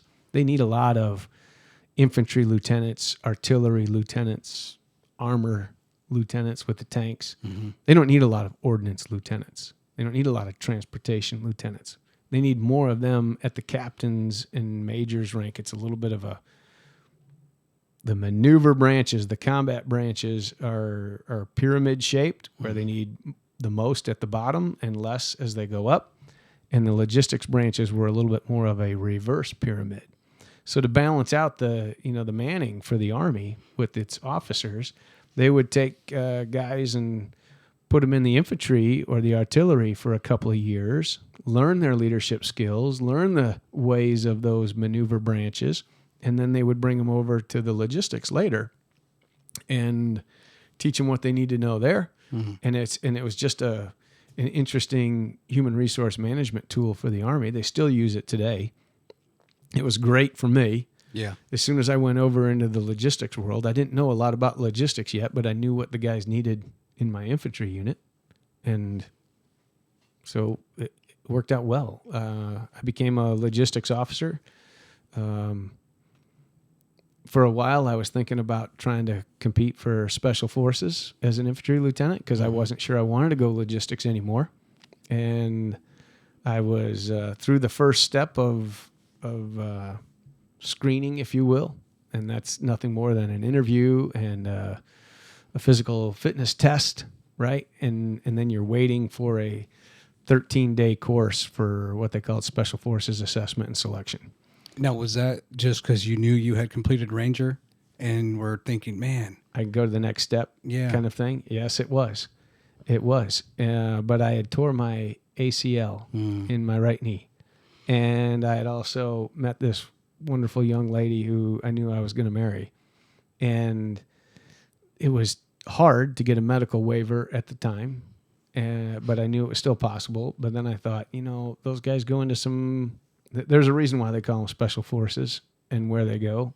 And it might not be the best place for me as a soon-to-be family man.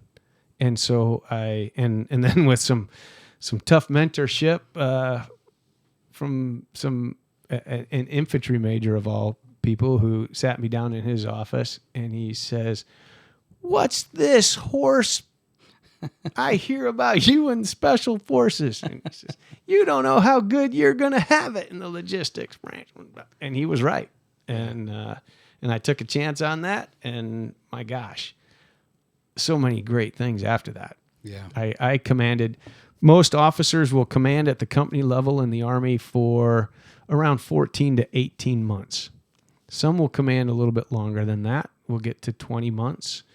I commanded for 33 months in the same company. Some will get a second command. They'll do 12, 14 months in one unit and then maybe get a second command.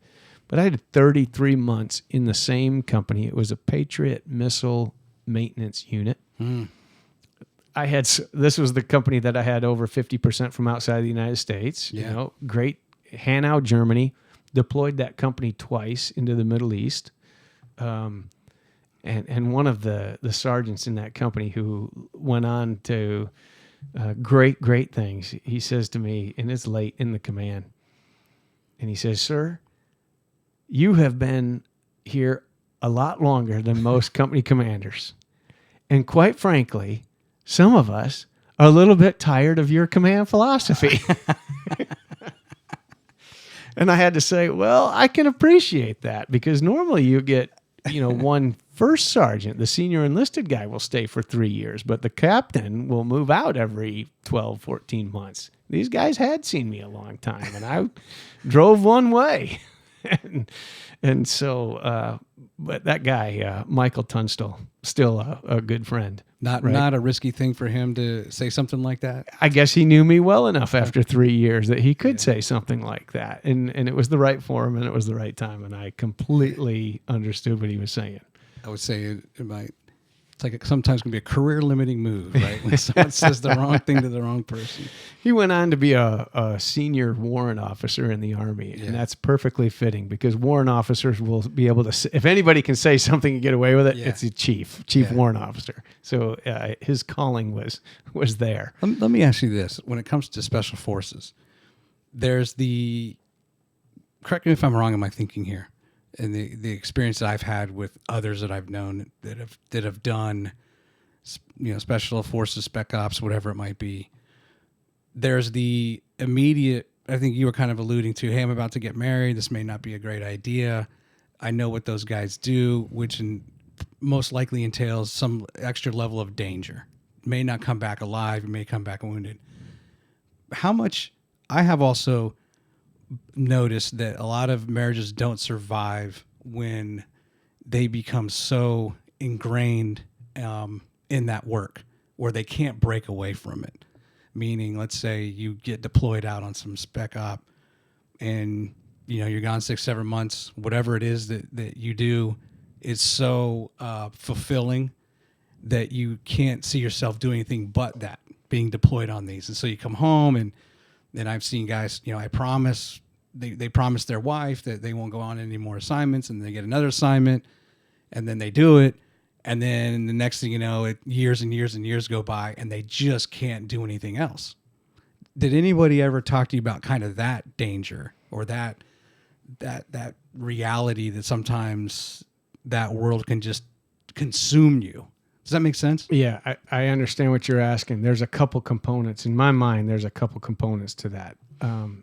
When I was a battalion commander, as a lieutenant colonel, I was actually in 10th Special Forces Group. Mm-hmm. And I had all of the operations and logistics support for 10th Special Forces Group.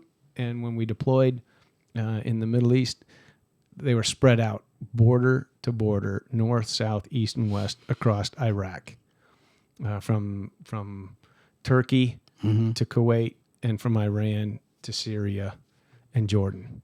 And so the question of the ability to stay married, my soldiers brought that up, my young soldiers that were in their early 20s. And they weren't sure if they could stay in because they were told by soldiers older than them or had been around the units a few years. They said, well, you can't stay here, or if you stay here, you won't stay married. And my answer to them was, deployments don't destroy marriages. They are the catalyst that brings out other problems. Mm-hmm. I deployed 9 times in my career. I deployed almost every other year in my first 20 years of service. Mm-hmm. Because it was by the time I was at about my 22nd year, I didn't deploy anymore after that. I was fighting wars in the headquarters of our Army Materiel Command. Yeah. Which was sometimes harder than what I did in Iraq or Afghanistan. The war of bureaucracy. I know what you mean. So, couples have their strengths and their weaknesses, and how well they know each other and how much they're willing to fight for their marriages is everything. Yeah. Right? The second compartment or component to what you just talked about was where somebody spends so much time in the service and they pour their heart and soul and being into it to the point for many that it becomes who they are, right? You're interviewing me today as John Kuenzli, and we've talked an awful lot about my upbringing in Michigan, which I am very proud of. And I knew, I guess somebody told me early on, and I kept it in my mind, there's going to come a day where you're going to take that uniform off. You need to have your family with you. Colin Powell said the only people that walked me to the car after my retirement ceremony were my wife and kids. that's in his book, right? And that's an important statement to think about when you're talking about marriages in the military. Yeah. But also I see it in friends and colleagues when they get ready to retire and they've worn the uniform for so long, and they, everybody looks at, kind of dreams that by the time you hit 20 years, you got that retirement in the bag, and you might go to 30 years, and we might try to keep going, and how long the Army might promote us and allow us to keep serving, because the Army is a place where you have to move up to be able to stay in. Mm-hmm. You can't stay at one rank and stay forever. It requires upward mobility. And so, as a colonel, the longest I could stay is for 30 years of service before I hit a mandatory retirement date. And so guys, when they get in their mind they're going to retire, and you can talk to them and say, "Oh, you're going to retire," and they have a smile on their face. "Yeah, I'm getting ready to retire." "How many years?" "Oh, 26, 27, whatever. It's great. It's great." And then you ask them, "What are you going to do?" And that smile leaves their face. And I can remember some guys, it would be a painful look on their face, or just an empty look on their face. "I don't know." And it requires a lot of time and thinking about, okay, let me rephrase that question. Instead of what are you going to do, what do you want to do? Because again, all of this accomplishment and achievement that you get through a career in the Army, and I had a lot, and through things like Ranger School, you feel like you can do anything. Yeah. You change a job every 1 to 2 years in the Army. You get all these different experiences. Pretty soon you feel like you could be content doing anything, but you don't know what it is you really want to do. Yeah. And guys and gals have to think about that. And the Army gives you a mission and a purpose, right? The mission is this, and your purpose is to fulfill that mission. And that's easy to understand, easy to do, not easy to do all the time. Easy to understand, and you start living in that, right? Yeah.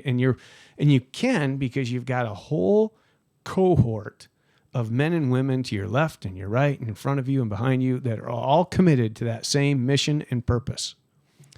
But you better know who you are and really what makes you you. The Army didn't make you you. Other people did. Your family, your community made you you. The Army just kind of adapted you and grew you further through your time.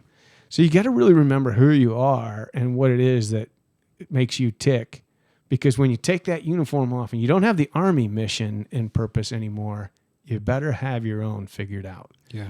Otherwise, I think that contributes to a lot of the stresses some of our veterans have in transition, right? If you don't know what, and I swear to God, it's so typical in a guy or gal's last year in the service when they're thinking about getting out. They're hearing from their peers that have already gotten out, or colleagues they know that are with, different defense companies. And they're like, "Oh man, hey John, yeah, great, you're getting out. Hey, you need to come to us. You need to talk." And they start talking, but then it's just inevitable. There is a hiring season. There is a typical season when a lot of guys retire or get out, and something in the nexus there becomes like this period of silence where now I'm 6 months out from retiring or 4 months out from retiring, and I'm not hearing from those people anymore. And it really starts to make guys or gals wonder, where'd they go? They were talking to me last year that I need to go, but I don't hear from anybody anymore. And they start worrying about employment. Yeah. And not knowing what that future looks like. There's no set of orders coming that's going to move us to the next place and give me my next job. I got to figure this out on my own. Yeah. And it becomes a stressful point for a lot of men and women. Luckily we have places like Still Serving Veterans that do well to help men and women through that kind of stuff. But it can be a point of stress. It can be a point of depression, and it's something we don't talk about enough throughout our service or our preparation to leave service. That's my thought. Yeah, let's give a shout out to Paulette Risher, Yeah. the current CEO of Still Serving Veterans, and she was on the podcast, episode 17, I believe. So half the episodes ago, right? So we march along, and it was great having her on there, and that was certainly one thing that we talked about in some level of detail was the concern of suicides. Oh yeah. And what can and not be done. But let me ask you this. So let's turn it. We're kind of skipping way ahead now. We're gonna and use this as a chance to piggyback on what you just said. So you yourself retire back in 2019, 2018. Right. And you're asking yourself, well, what do I want to do?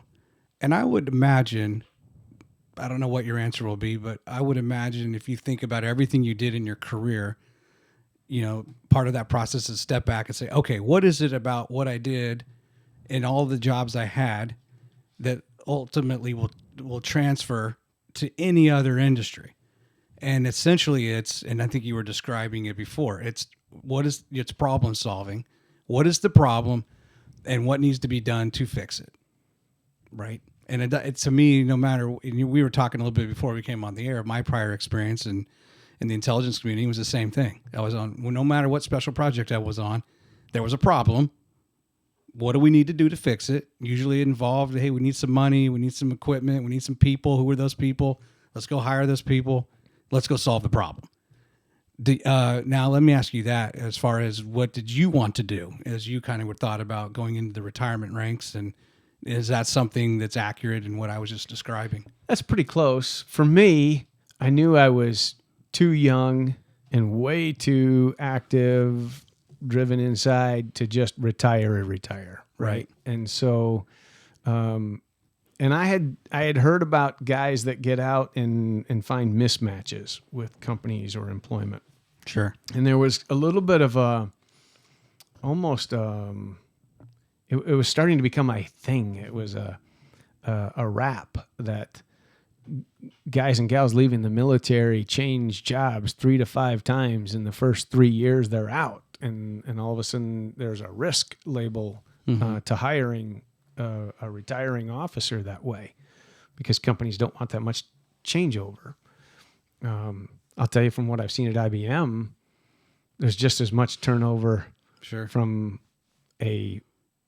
anybody else, right? That they're jumping different companies to find new opportunities, right? Not necessarily, oh, this wasn't the right job for me, kind of thing. I was well prepared for transition and talked to by many, and IBM became a very good landing spot for me. And that's where I've been. One job for 3 years since I retired. But where were we going with this? Well, I was just asking when you were getting ready to transition. I knew I wanted to. I told myself I want a second career in a place where I can be a part of the executive leadership that drives and makes decisions of the company. And I didn't care if I was making widgets and sprockets or I was, helping set up artificial intelligence systems and cloud computing and some of the things that I touched close in IBM. But I wanted to be a part of a company where I could be a part of its executive leadership soon, if not immediately, then soon after I spent some time learning the ropes and the ranks of the business, right? And so that's still high on my desire level. And so the ability to lead, I guess.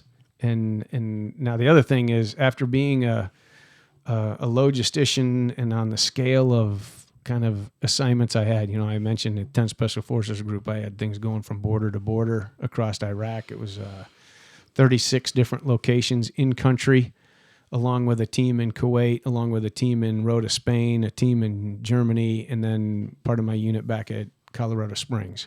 And we did everything from maintenance, supply, food service, transportation support to military working dogs, shadow platoon, drone platoon, chemical decon teams, the intelligence detachment, the signal, all this stuff. The group commander, great men that commanded 10 Special Forces Group, they just said, John, keep going with it. because they wanted to focus on the operation at hand, and they knew they could rely on me to take care of everything else, and that's what I did. Then for my brigade command, I was back over in the Middle East for Army Materiel Command in what we called strategic logistics support. And it had an awful lot to do with a lot of the contracted logistics support in Kuwait. That maintained the Army's prepositioned stock fleet that's kept over there, and that's the largest overseas prepositioned stock of U.S. equipment worldwide. Wow. And it was an MRAP repair facility and a Stryker repair. I had industrial capabilities, and I had large contracts that were supporting everything left on the Arabian Peninsula, from the State Department in Baghdad and Kirkuk and other places in Iraq, all the way down through UAE, Qatar, Kuwait.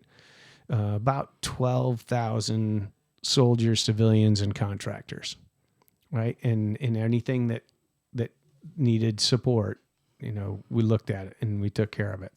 And then, and that was because it was in the Middle East. It was a 1-year forward deployed brigade command. Most brigade commands are 2 years with family, and the Army kind of sets its mark there. But 30 days into the command, the sister unit in Afghanistan's brigade commander had to step down from command. His wife was deathly ill. He had just taken command. He went home on emergency leave, and he was supposed to come back to Bagram, Afghanistan, and he had to call the Army Materiel Command's deputy commanding general and say, I can't do it, which everybody goes into, emergency action mode. We've got a brigade in Afghanistan that doesn't have a commander right now. And they gave me a call and said, how fast can you get over there? Don't know how long you'll be over there.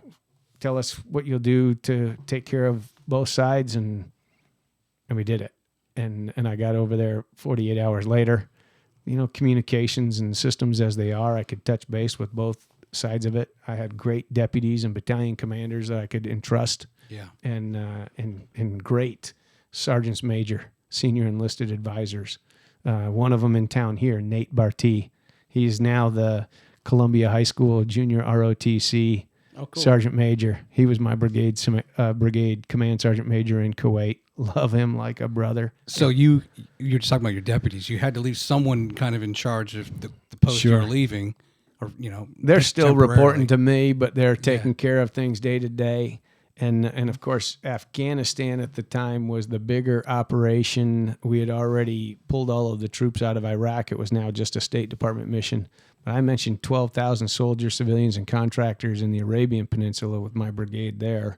When I got to Afghanistan, it was another 46,000 soldiers, civilians, and American contractors. Contractors, some American, some were third country nationals, but it's 4 times. Huge. And you put all that together, 64,000 contracted maintenance facilities, things that we called log cap contracts that provide the bed down, the life support, the dining facilities, in transportation support, you name it. It was just incredible, all the things we were doing. If you were to attach some sort of dollar value under management, we're talking billions, almost a trillion, but I guess I wouldn't say a trillion because of that, but it was in the billions at that point. Wow. What that did to me was it made me realize I kind of thrive on chaos, if I can say that way. Yeah, sure. And I thought, what were my dream jobs that I thought of in my head that I would love to do? And I thought, I would love to run a major airport. Yeah. Or a sports venue. Yeah. Because you have all of the different facets that you're dealing with, from passenger travel, security, concessions, luggage, air traffic, unions, all these different. I dealt with some of that too. But it's just all of those, in the Army now, we call it multifunctional logistics. You're rarely doing one thing. And that multifunctional capability, you just start becoming more and more adept at taking on more requirements and handling more resources to satisfy those requirements. Yeah. And it's a great synchronization effort. And I find a lot of fun and fulfillment in those kinds of things. Yeah, I mean, there are, I would assume, many examples of the 24/7 cycle of businesses and organizations, right, that truly never sleep. You know, if you have a mom and pop business, well, you leave. You live in it. That's it. Yeah. I mean, you worry about it and stuff, but an airport basically is 24/7, right? The Army's 24/7. A cable station, news, right? Like those types of things where I'm always amazed that you have to have really good leadership intact, because when even if you're the CEO of something and you step away, everything still has to function. Right. Right. According to contract, according to plan, according to whatever stipulation. When I see 80,000 people gather in a stadium Yeah. for a college football game or a pro game or something, the first thing I think of, because, our lifetime, we saw 9/11 things. So the first thing I think of is God bless us for being secure enough that we can get all those people together. Yeah. And most of the time we can be thankful that it doesn't turn into a riot.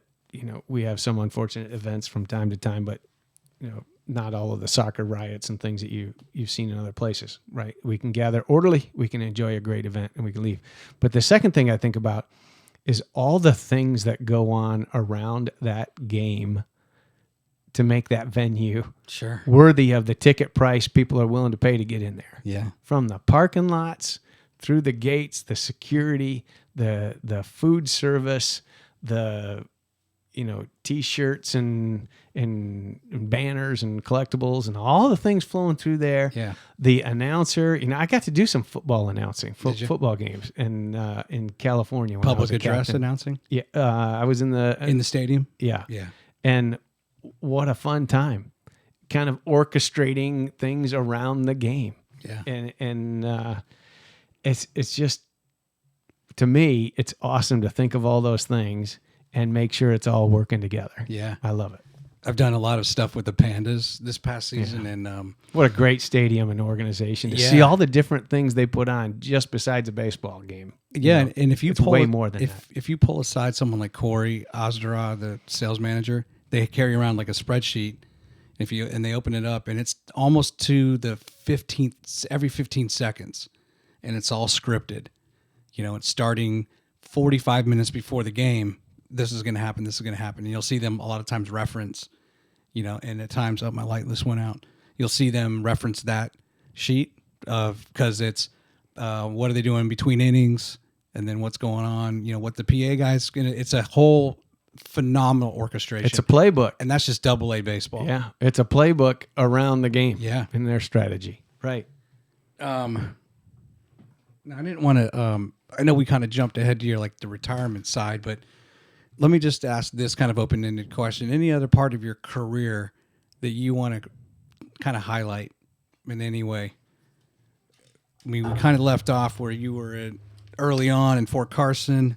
I know you went to Fort Knox. You went to Fort Lee. Yeah, I had some, tremendous education opportunities. The Army sent me to get my master's degree at the Naval Postgraduate School in Monterey, California. It made me a much smarter officer. It's also where my son Forrest was born. And then the Army sent me to the NATO Defense College in Rome, Italy. Wow. And then my last education spot, the Army sent me to the United Kingdom Ministry of Defense Higher Command and Staff course.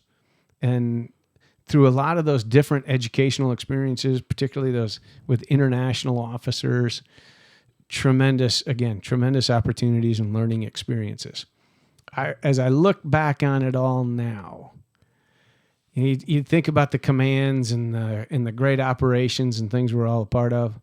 But to me, again, the people and what I could do for people at the time, the Army gives you rank for a reason. It's not just so you can go around and bark out orders. Sure. It's so you can get things done. Right. Sometimes getting things done is for the people in your organization so that they can do their mission, right? You take care of your people, they're going to take care of the mission and what needs to get done. And I just look back and I'm very thankful for some of the people I was able to get help for when they needed help. I had 2 officers that I delayed their retirement because they had some real burning medical issues that needed to be taken care of. One had a bad cancer. And by extending their retirement date, we made sure that they were getting the medical treatment from the military as much as they could before we launched them out. And, you know, those are important times. And you know, they said their thanks, many, right? They understand it. You want everyone else to understand it because you got to take care of people. I was able to get young guys that were enlisted to West Point or to other opportunities that way. And that's fun to look back on too. It's so much about the people. And I think you ask just about anybody that leaves the military, what do you miss the most? They don't miss going to the headquarters. They don't miss the meetings, but they miss the people. Yeah. You know, it's just an amazing time and experience and society to be a part of. So Brotherhood of Arms. Having lived in Virginia most of my life, how did you like Fort Lee? It's in Petersburg? Petersburg, Virginia. Yeah. Just south of Richmond. The first time I got there, and just south of Richmond, and also the site of some significant Civil War activities, That's right? true. Yeah.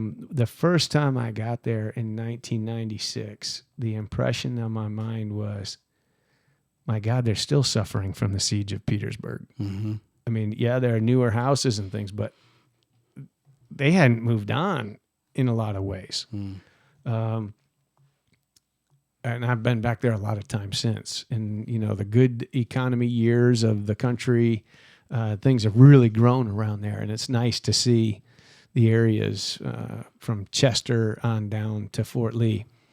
But you think of the things around Fort Lee there, the battlefield is amazing to go through, where, you know, the crater, I don't know if you're familiar with that, but during the siege of Petersburg, the Union Army was trying to break in, and they had that Petersburg, Virginia locked down, and they got a bunch of miners in, and they were going to dig a mine shaft, fill it with explosives, and break through. And so, you know, things didn't go quite the way they planned. Munitions weren't real precise way back then, and they blew this massive crater in the ground. Well, if you go to the Petersburg battlefield and walk the park, that crater is still there. And you can walk through, you can walk certain paths, and you can see where men had dug their trenches and, you know, where the fence lines and things they fought against were. It's fabulous, particularly for anybody that's been in the military, anybody that's a fan of history, military history, to go to a battlefield like that or to go to Gettysburg and see, still be able to see the remains of what happened. Yeah. You know, amazing stuff. Yeah, we used to live in Round Hill, Virginia, and the actual hill that Round Hill, the town was named after, was a lookout during the Civil War. I mean, we just lived, I guess we were, we just kind of took it for granted at times how much we lived in the Civil War. Yeah. Right? Battlegrounds everywhere. Just kind of look around every now and then, and I would think about soldiers kind of hiding, what are now developments, right? And they were probably hiding in the brush and whatnot, and just as they walked, right, from battle to battle. Did you find a difference in the education with the Navy when you went to the Naval Postgraduate compared to what stuff in the Army? No, not really. No. Military's a military when it comes to education. Yeah, and that was a lot of fun. It was hard studies, right? The Naval Postgraduate School is no joke. Slouch of a program to go get your master's degree from. But it's a Navy school that in the time I went there, the Navy wasn't really filling all of their slots, and the Marine Corps was taking every one of them that the Navy wasn't filling. Mm-hmm. So I actually went to school with more Marines than I did sailors, and so there was this natural competition between a couple Army guys and the Marine Corps guys, and we're all in this curriculum together. So we're in most of the same classes, and it just went on and on for 18 months. But the inter-service rivalries, were what we talked about by day, but we were all great friends. When we went home at night, we were all living in the same housing area. I used to tell people, you'll probably laugh at this, the defenders of freedom subscribe themselves to a life of socialism while they're in. Really? Because we all live on the same housing areas. Yeah. We go to the same medical doctors. We go to the commissary to get our groceries. We don't just all go shop. I like Kroger's, you like Publix. No. We go to the commissary because that's where we're going to get our dollar to go further. And it's close. It's on base. Our kids all go play in the same, youth services, sports programs and things. And that's the way it is from assignment to assignment to assignment to assignment. And somewhere along the way, men and women start realizing, if I just get out of this military, I could probably go make a lot more money outside. But they stay in. And we're thankful that they do. So the defenders of freedom subscribe themselves to a life of socialism. But there with the Marines, God, did we banter back and forth all the time. And again, a lot of fun. You're going back to that article you started this with, where I was a runner in high school. Yeah. And when my first son was born, my wife got me a jogging stroller so I could run with Gabe as a baby in the seat there. When Forrest was coming, she traded it at a yard sale for a double wide jogging stroller. So I had a 2-seater there that I had both kids in, and I was running the hills of Monterey around the old Fort Ord. And one day, a couple of my Marine buddies are talking about their run in the morning, and they said, "Hey, John, when are you going to come do PT with us, PT, physical training?" Yeah. And I said, "When do you want to go?" "Well, tomorrow." "Okay, we'll meet." We lived up on the old Fort Ord. "We'll meet here." And we went out, and I thought we ran, 5 or 6 miles that morning. And I thought we had a great run, and, chatted and jogged and ran different paces and things. I thought it was a blast. And we got back, and then we went to our classes and things for the day. And a couple of days go by, and I said to Grace, I haven't heard from John and Lou. I wonder when we're going to run again. I haven't heard from those guys. Of course, she's talking to the wives. And she says to me, "Oh, no, they're not going to ask you to run again." I said, "What? Why? It was a good time." They didn't want to let anybody know that some Army guy outran the Marines. They were embarrassed. Really? But I didn't realize, I didn't think it was, I thought it was just a good run. But I thought they were going to be worried that you were going to bring your boys and do the double stroller the next time around. I guess I made it too easy looking, and they didn't want to have at it again. Yeah. I tell you what, let's play the quick 6. Okay. These are just 6 questions that I've come up with. Typically, I say you don't have to answer quickly, but I think the questions I have today, they're not intended to be long answers. Okay. And then we'll proceed on with some other stuff, but I want to do this before it gets too late. So here we go. All right, you ready? I guess. All right, the quick 6, where again your answers don't have to be quick. If you could hike any of the tallest peaks in the world, where would you start? Of the tallest peaks in the world, I'd start Alaska. Denali. Okay, good choice. So you and your wife, Grace, you're going to go on a date. And she says to you, "John, we haven't been to X in a while. Or we haven't done Y in a while." So basically, kind of what's that favorite comfort date between you and your wife when she asks you that question? I really want you to take me back to Z. Yeah. When you say take me back to, it usually is related to the Rocky Mountains. Really? Right? Yeah. It's not, for us, it's not about a particular type of date or place to eat or those kinds of things, but it's usually something bigger than that, Okay. when we're taking the weekend or a week, and it's usually get back to the Rocky Mountains where she came from.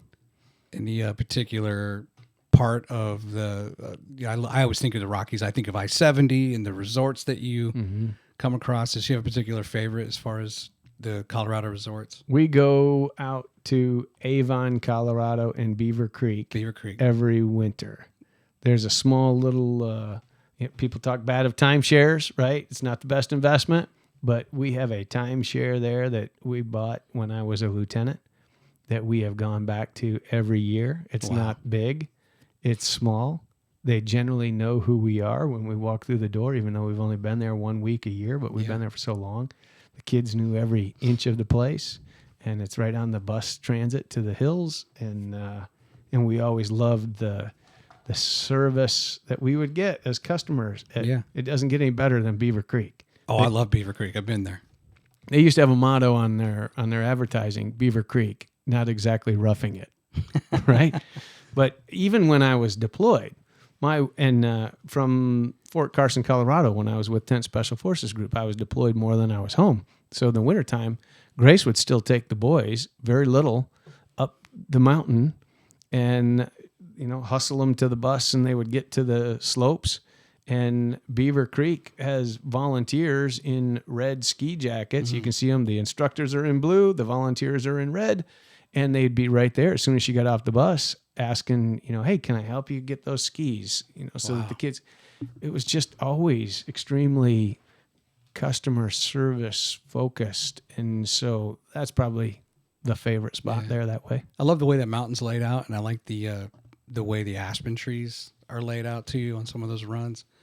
So I'm going to ask you this question. This is not related to Quick Six, but I talked about it. I think I talked about it with Matt Kroschel. He's from WWII 31. He's a TV reporter. In episode 9, I believe, not episode 10.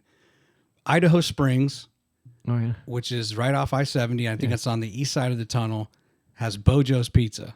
Are you familiar with Bojo's Pizza? I'm familiar with Idaho Springs. I'm not familiar with Bojo Pizza. Because they have many locations in Colorado. But there's your homework assignment. Go talk to your wife, Grace, and she'll be like, how could you not know? I guarantee you she'll be like, how do you not know about Bojo's?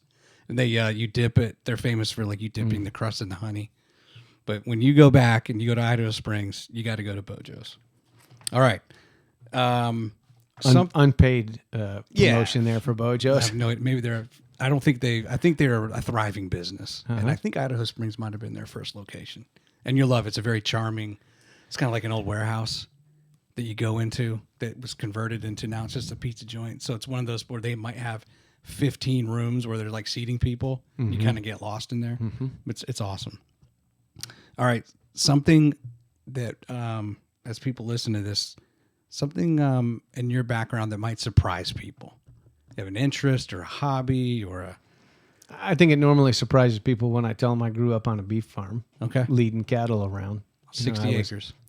I was about 80 pounds and leading a 1,200-pound animal around by its, lead strap and whipping its fecal matter on your exchange student. Or getting dragged across the yard, trying to hold on to that beast. Okay. That normally surprises a lot of people. All right. So we haven't talked much about being a fan of the Lions and the Tigers and the Red Wings and all that in Detroit, but backyard sports dreaming. I think most kids have done it. You're in the backyard. You're pretending to be someone. Talk me through that. Did you do that? And if so, who was the player or the team that you were? It was Detroit Lions were my love and still are, even though they break my heart every season, right? I'm a diehard fan. I tell people if you're going to be a sports fan of Detroit sports, you better be a diehard. And as a kid, I could, dream of being that. We talked number 34 running back, to be a running back for the Detroit Lions. That was the backyard sports goal. Or Barry Sanders later on. Yeah, he came when I was in high school, and man, what a tremendous, incredible, once in a generation talent he was, and a gentleman on top of it. Yeah, he seemed like a good guy. All right. He also broke my heart when he retired. That's true. We talked about this at the beginning, kind of unexpectedly, but on Halloween costumes, and you talked about dressing as Buzz Lightyear. Yeah.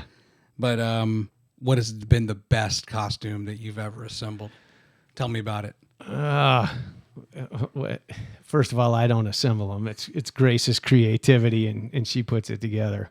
There's been some good ones. Boy, one year I was the penguin. Really? And I was a pretty scary looking penguin. And we had kids coming to the door, and I had them running Really? for their cars when I opened the door. The makeup was too good. It was. Another year I was a werewolf.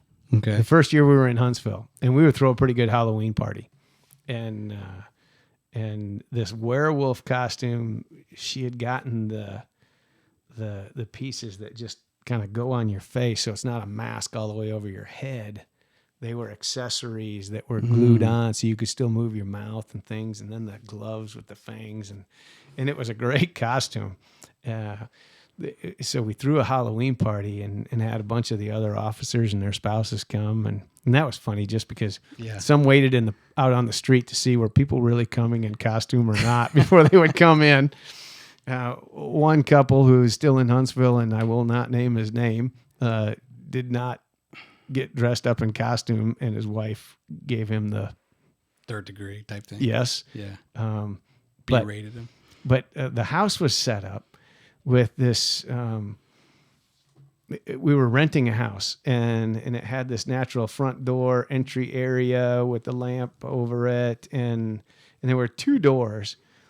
From the lamp, Grace had put all. If you had a arachnophobia, if you had a fear of spiders, you would not have come into our house, because she just had cobwebs everywhere and spiders all over the place, big and small.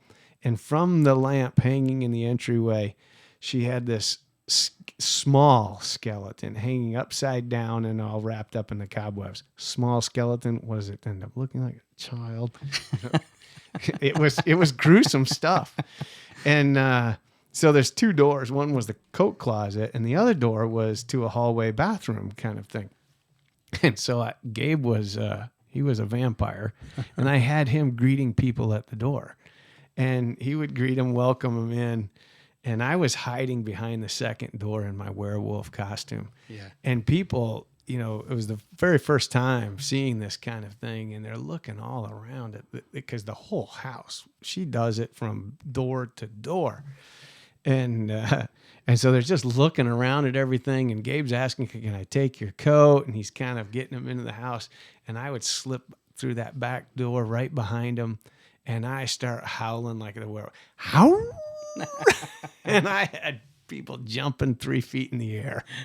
So it's a good time. How many years ago is that? This is 8 years ago. Okay. Now. Yeah. All right.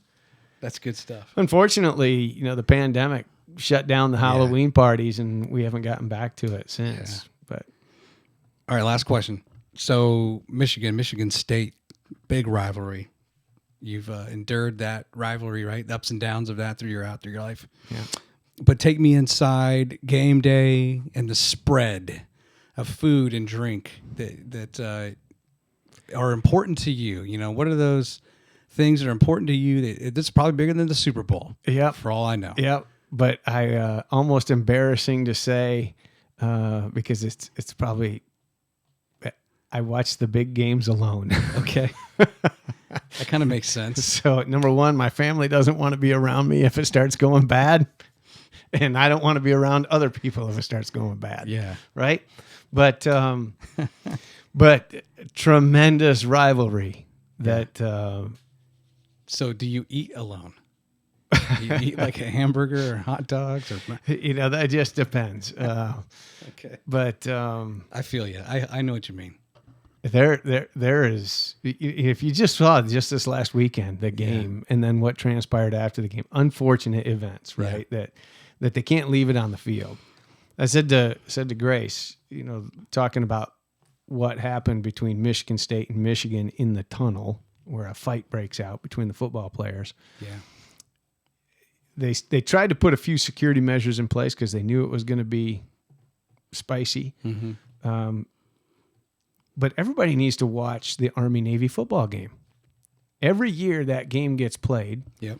they go at it from the beginning to the end, and they've had some rough spots in those games. But by and large, when the final whistle is blown, and they are all back together again. right? Okay, the ones that lost are crying because they lost the big game between the two. It's their biggest rivalry, but it's such a high point celebration. These are men that are going to lead our military services from the Army, the Navy, the Marines on their respective academies. And when the game is done, they're all comrades again. Right?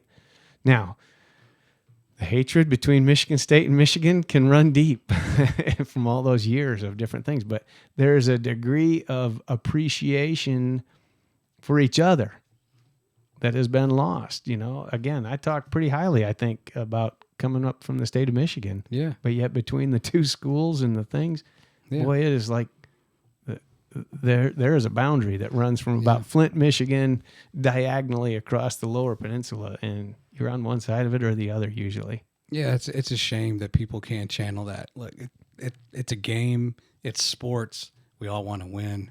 Can't win everything. Right. Even the best players lose. Best teams lose.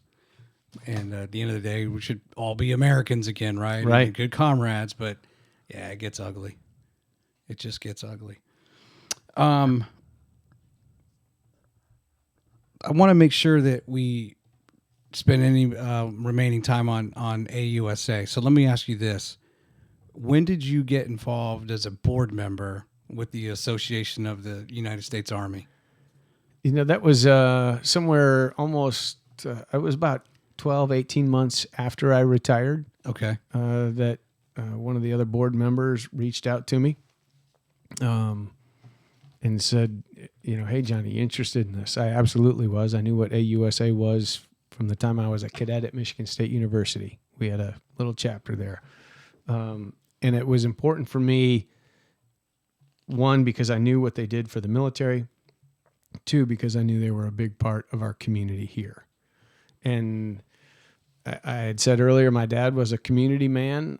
He was in Lions Club International, right? Amongst other things. And he had me out as a kid doing community things. And so I always wanted to be a part of the community I was living in, right? Not just be a temporary transient in one, which is kind of the way it can feel sometimes when you're in the military moving a lot. You make connections quick, but you're ready to plug up and unplug and go wherever, knowing that you're going to get orders. Everybody's going to move in a period of time. So AUSA really, for me, became an opportunity to continue to serve and support the military, but also really start having a greater bond and connection with the community I was living in, this Tennessee Valley and Huntsville and Madison. Okay. And what were some of your first, were you always involved with the veterans, or did you have different assignments when you started getting involved as a board member? Nope. I was a general board member in kind of at-large capacity, and then kind of lending myself to things like the Veterans Day events and just a couple of other things. The Ordway Day that they do. Are you familiar with Ordway? No. Sergeant Ordway family is in the Huntsville area. Ordway was a sergeant on Lewis and Clark's expedition. Oh, wow. And so they do a Sergeant Ordway Day here in Huntsville, and the family has his memoirs.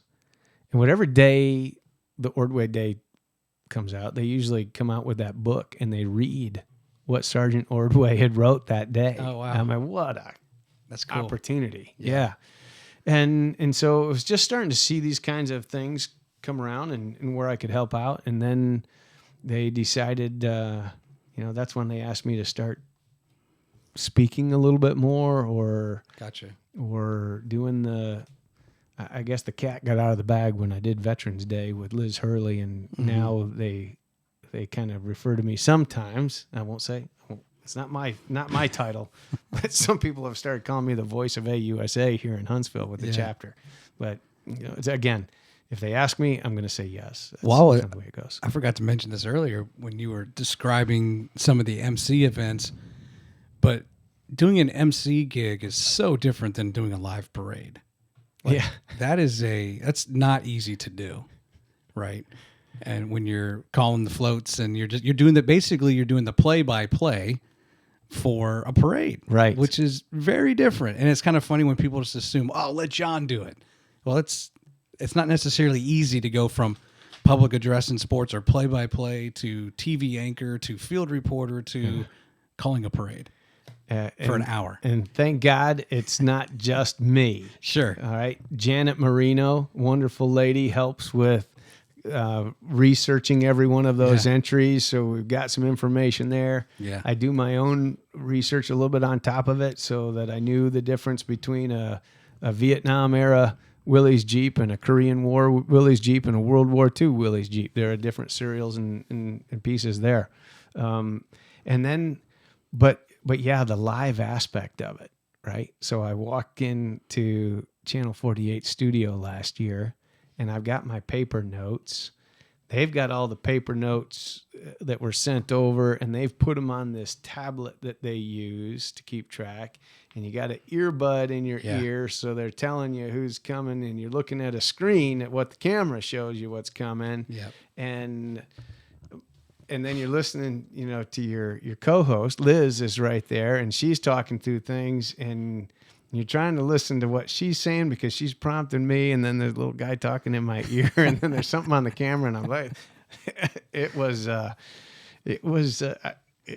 adventure. Was there any sort of dress rehearsal with that, or was it just boom, we're going live and do the best you can, buddy? No, we did a little short dry run, like a day or a couple of days before that, right? So that I would know kind of the layout of the studio and how it was going to be set up, and they wanted to hear what I was going to project, like those kinds of things. So there was a little bit of orientation to it. Yeah, but it was 0 to 60 in 2.2 seconds. Yeah. I used to do play-by-play, right? So off to the left down here is my original, it's not the original soundboard, but it's the same soundboard. I just rebought it. And it's one of the only soundboards. I had to figure out, how can I call a game? I had a color analyst next to me, but I needed a spotter. Mm-hmm. So when you're doing football, for example, I can follow the ball, no problem. And I've got a roster in front of me.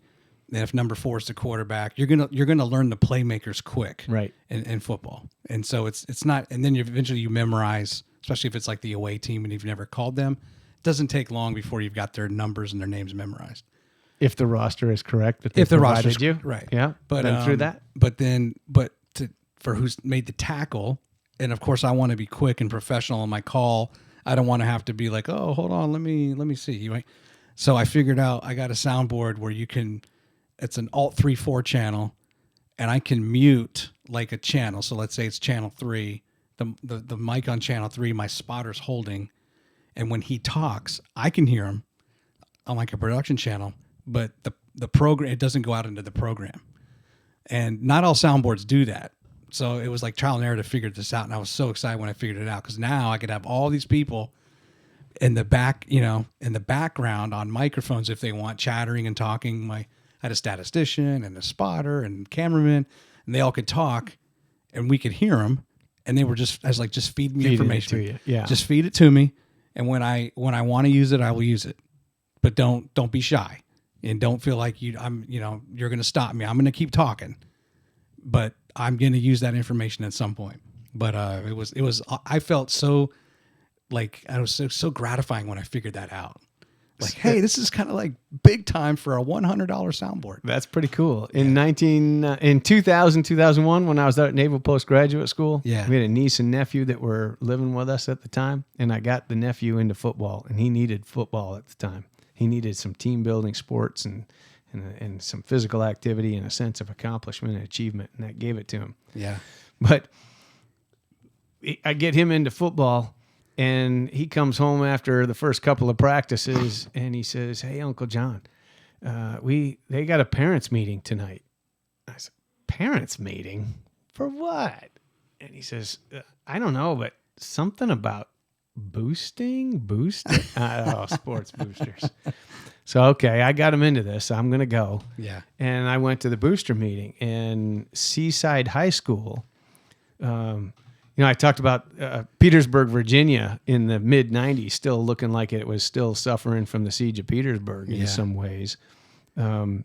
Seaside, California, just north of Monterey, California, is a Steinbeck novel, just Really? in a modern day form. It's The Grapes of Wrath. It's these people that are hanging on to living in that coastal California, central coastal area where Steinbeck wrote his books from.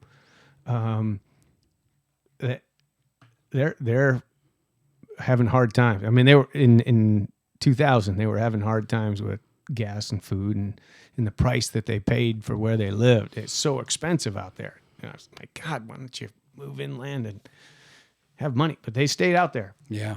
So naturally, the high school and the football program was in the red on things like last year's uniforms that they purchased. Yeah. And they got things they want and need for the kids. And I'm sitting in this meeting, hearing their efforts, and I'm trying to sit on my hands and stay quiet. Don't get involved. And finally, I said, I raised my, hey, have you thought about this? And oh, well, that's a great idea. And it was maybe one more time in the hour meeting or two more times, and they said, would you hang around after the meeting? We'd like to talk to you. And so about an hour later, I became the president of the Boosters Club. And then the athletic director came to me a couple weeks after that, and he says, John, we need somebody to announce the football games in the press booth, and we think you'd be pretty good at it. And I had to think about that. I was a captain in the Army. I was going to school, and he says, the job doesn't pay much. And I came back to him and I said, I tell you what, I'm not sure about this. I haven't done it before, but I'll do it. And I'm not going to take any money for it. You take the money and you put it back in the program. So I did it for free for 2 seasons. Yeah. Had the spotter right beside me. Yeah. And then at the other end of the press booth, and we didn't have any switchboards, whatever I said, it was going out over the stadium. So I had to be careful. Right. Had a boom box sitting up there to play music Into a microphone. in between, timeouts and breaks in the game. And on the other end of the press box was a radio announcer for one of the local radio stations. And so 2 great compliments out of that. Number one was when we would have visiting teams' parents come across the field after the game, and while we were closing up shop, come and give us compliments on how we announced that game, because we announced their kids too. Sure. Because we were, Yep. it was just, we did it pretty professionally.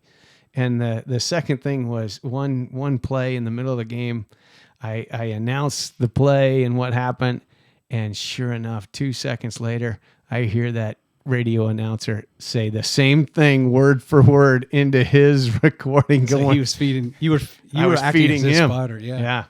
Yeah. But what fun, so my spotter, he tries to stump me, and he says, okay, ball carried by number 20 to the 52-yard line. Well, there's no 52-yard line, right? The 52. But I was quick enough to catch it and announce over the stadium the 48-yard line. Then they're all chuckling and laughing and things. Did he try to trip you up, or he just? Oh yeah, he was trying. Yeah. So we had fun, and then our measure of success, as well as when we played the music with the boombox into the microphone. If we could get the cheerleaders to start doing the little dance thing to whatever we were playing, then we had the right selection of music, and it was going well. Well, how fun for you two to have just a little bit of an escape or departure, right, from the grind. Yeah, those were fun times. That's a good time. I do actually want to play the pick six with you, but I have 6 pictures. They're all going to have meaning to you. Yeah. And if you can keep it to a word or two, okay? First one. Now, shoot. Let me, there it goes. I got the thing in the way. Can you see that? Yeah. Dartmouth. Yeah. That's where my son went to school. My firstborn went up to Dartmouth. Give me a 1 or 2 word answer when you kind of look at that. As it applies to him. That's tough. He had the pandemic in the middle of his, ate up 2 years basically of his schooling before they let kids come back to school. So it's a tremendous learning place, right? cocoon that they put kids in. And you're getting that Ivy League education out of there. He had some fabulous instructors that he would tell me about where they were from and what they did. So that was pretty neat. But if you had to say one or two words when you get up there, New England. It is the prototypical, postcard New England look when you get to that town and that school. Here goes the next one. Yep, that's where my youngest goes to school right now, Norwich. Oldest private military college in the country. 202 years old now. I think that, as I get older, you hopefully get nostalgic about things, right? And you get nostalgic about stuff in your own life, and then you start seeing your kids like, wait a minute, my kids are going to college or have finished college, whatever it may be. If anybody from Norwich knows this, right? But you showed Dartmouth picture first, and then you showed Norwich. Norwich is actually located in Northfield, Vermont. It's not in Norwich, New Hampshire, which is very close to Dartmouth. They were rivalries. A bad football game went bad, and some kids from Dartmouth burned down buildings on Norwich, and to rebuild, they had to move to Northfield, Vermont. I mean, this is ancient history, right? But it's part of the story now. All right, so then hold on, we gotta go back. There we go. Do you remember driving and seeing this sign when you came into work? Yeah. So I was there for basically 2 years, year and a half. Right after going to school at Monterey, California, Naval Postgraduate School, I went on to further education at Fort Leavenworth. Big joke at Fort Leavenworth is which side of the wall you were on when you were at Leavenworth, right? Because it's also the penitentiary. Yeah, which side of the wall? All right, next one. Went there as soon as I was commissioned, 9 days after I graduated from Michigan State. I expected to have a nice summer and do whatever I wanted before reporting into that infantry officer basic course at Fort Benning in September timeframe, I think it was. Maybe it was August. They said, no, 9 days after you graduate, you're going to be at Fort Knox and you're going to be a part of our camp cadre down there.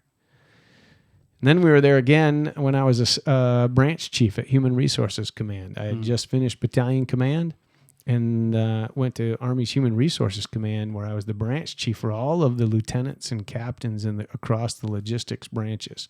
And that was another tremendous experience. The Army talks a lot about mentorship, and I just found through a lot of outreach to those lieutenants and captains still in very formative stages and trying to decide, is the Army something for them or not? They hit their 4-year mark as a lieutenant promotable or a brand new captain. They can opt to get out of the Army at that point in time for most of them. And so it's a natural separation point for those early on that don't think the Army is for them. And we turned a third of them around to stay in that year. Wow. Last, we got 2 more. Yep. Fort Lee, Virginia. That sign look a little humble, doesn't it? With the spikes coming across the top of the wall there. Yep. That picture didn't expand well. Now the last one should be a fun one here. Whoops. Wrong way. And here we go. Looks like Spartan Stadium coming up. There it is. Yep. Night game. Yep. How many times have you been there? Whiteout. In person, I've only been there twice. Really? Honestly, for football games. Yep. Been to a couple more basketball games than football games, and a couple hockey games when I was a kid when they were really good at hockey. And really it was because in high school and in college, I started working, and I was always working on Saturdays. So I never got to a football game while I was there. But well, that was a pick 6. I just wanted to run through some of those with you. I'm sure it's fun for you to go down memory lane. Do you have any closing remarks or comments? It's been a pleasure having you, John. Well, there was a lot of talk about me. I hope it was worth your listening audience and interesting for people to hear. Of course. I never thought I would be asked to do this, but yeah, no. I think everybody has a story. Yeah. And I again really enjoyed researching your family. I don't know them, but I feel like in just a little bit you can come across, you can appreciate. Wow, seems like from solid mom and dad, solid core of sisters and brother. Then you start learning about, hosting the foreign exchange students and the farm. And I hope that should be inspiring to people, particularly those who are going to be parents or parents now. And it's never too late to start to do things better, right? Or to improve. And we should improve each day. And we shouldn't beat ourselves up over spilled milk, if you will, right? It's water under the bridge. We can all move on and do better in our lives. And it's always, I think the great thing about podcasts is they can be tremendously inspiring. And we have so many more, it's so much easier to get that message out there and to get those stories out there. We did a little bit of conversing over email to prepare for this. Yeah. But you brought out a whole another direction and things I hadn't even thought about that stuff in so many years. Yeah, I mean, it's always nice when there is something you can stumble upon to tell someone's story, because at some point you were a little boy, right, and you had your first memories, and right. You had your first job and your first car and your first girlfriend, and then now you look back and like, holy smokes, 27 years in the Army. Man, am I old now? AUSA, but still look great for 52, 53. And you got many years ahead of you, right? So I wish you all the best. Again, it was a pleasure having you in, and I hope we can have you in some other time. Thanks, Troy. All right, John, have a good one. Number 34. 34 in the books.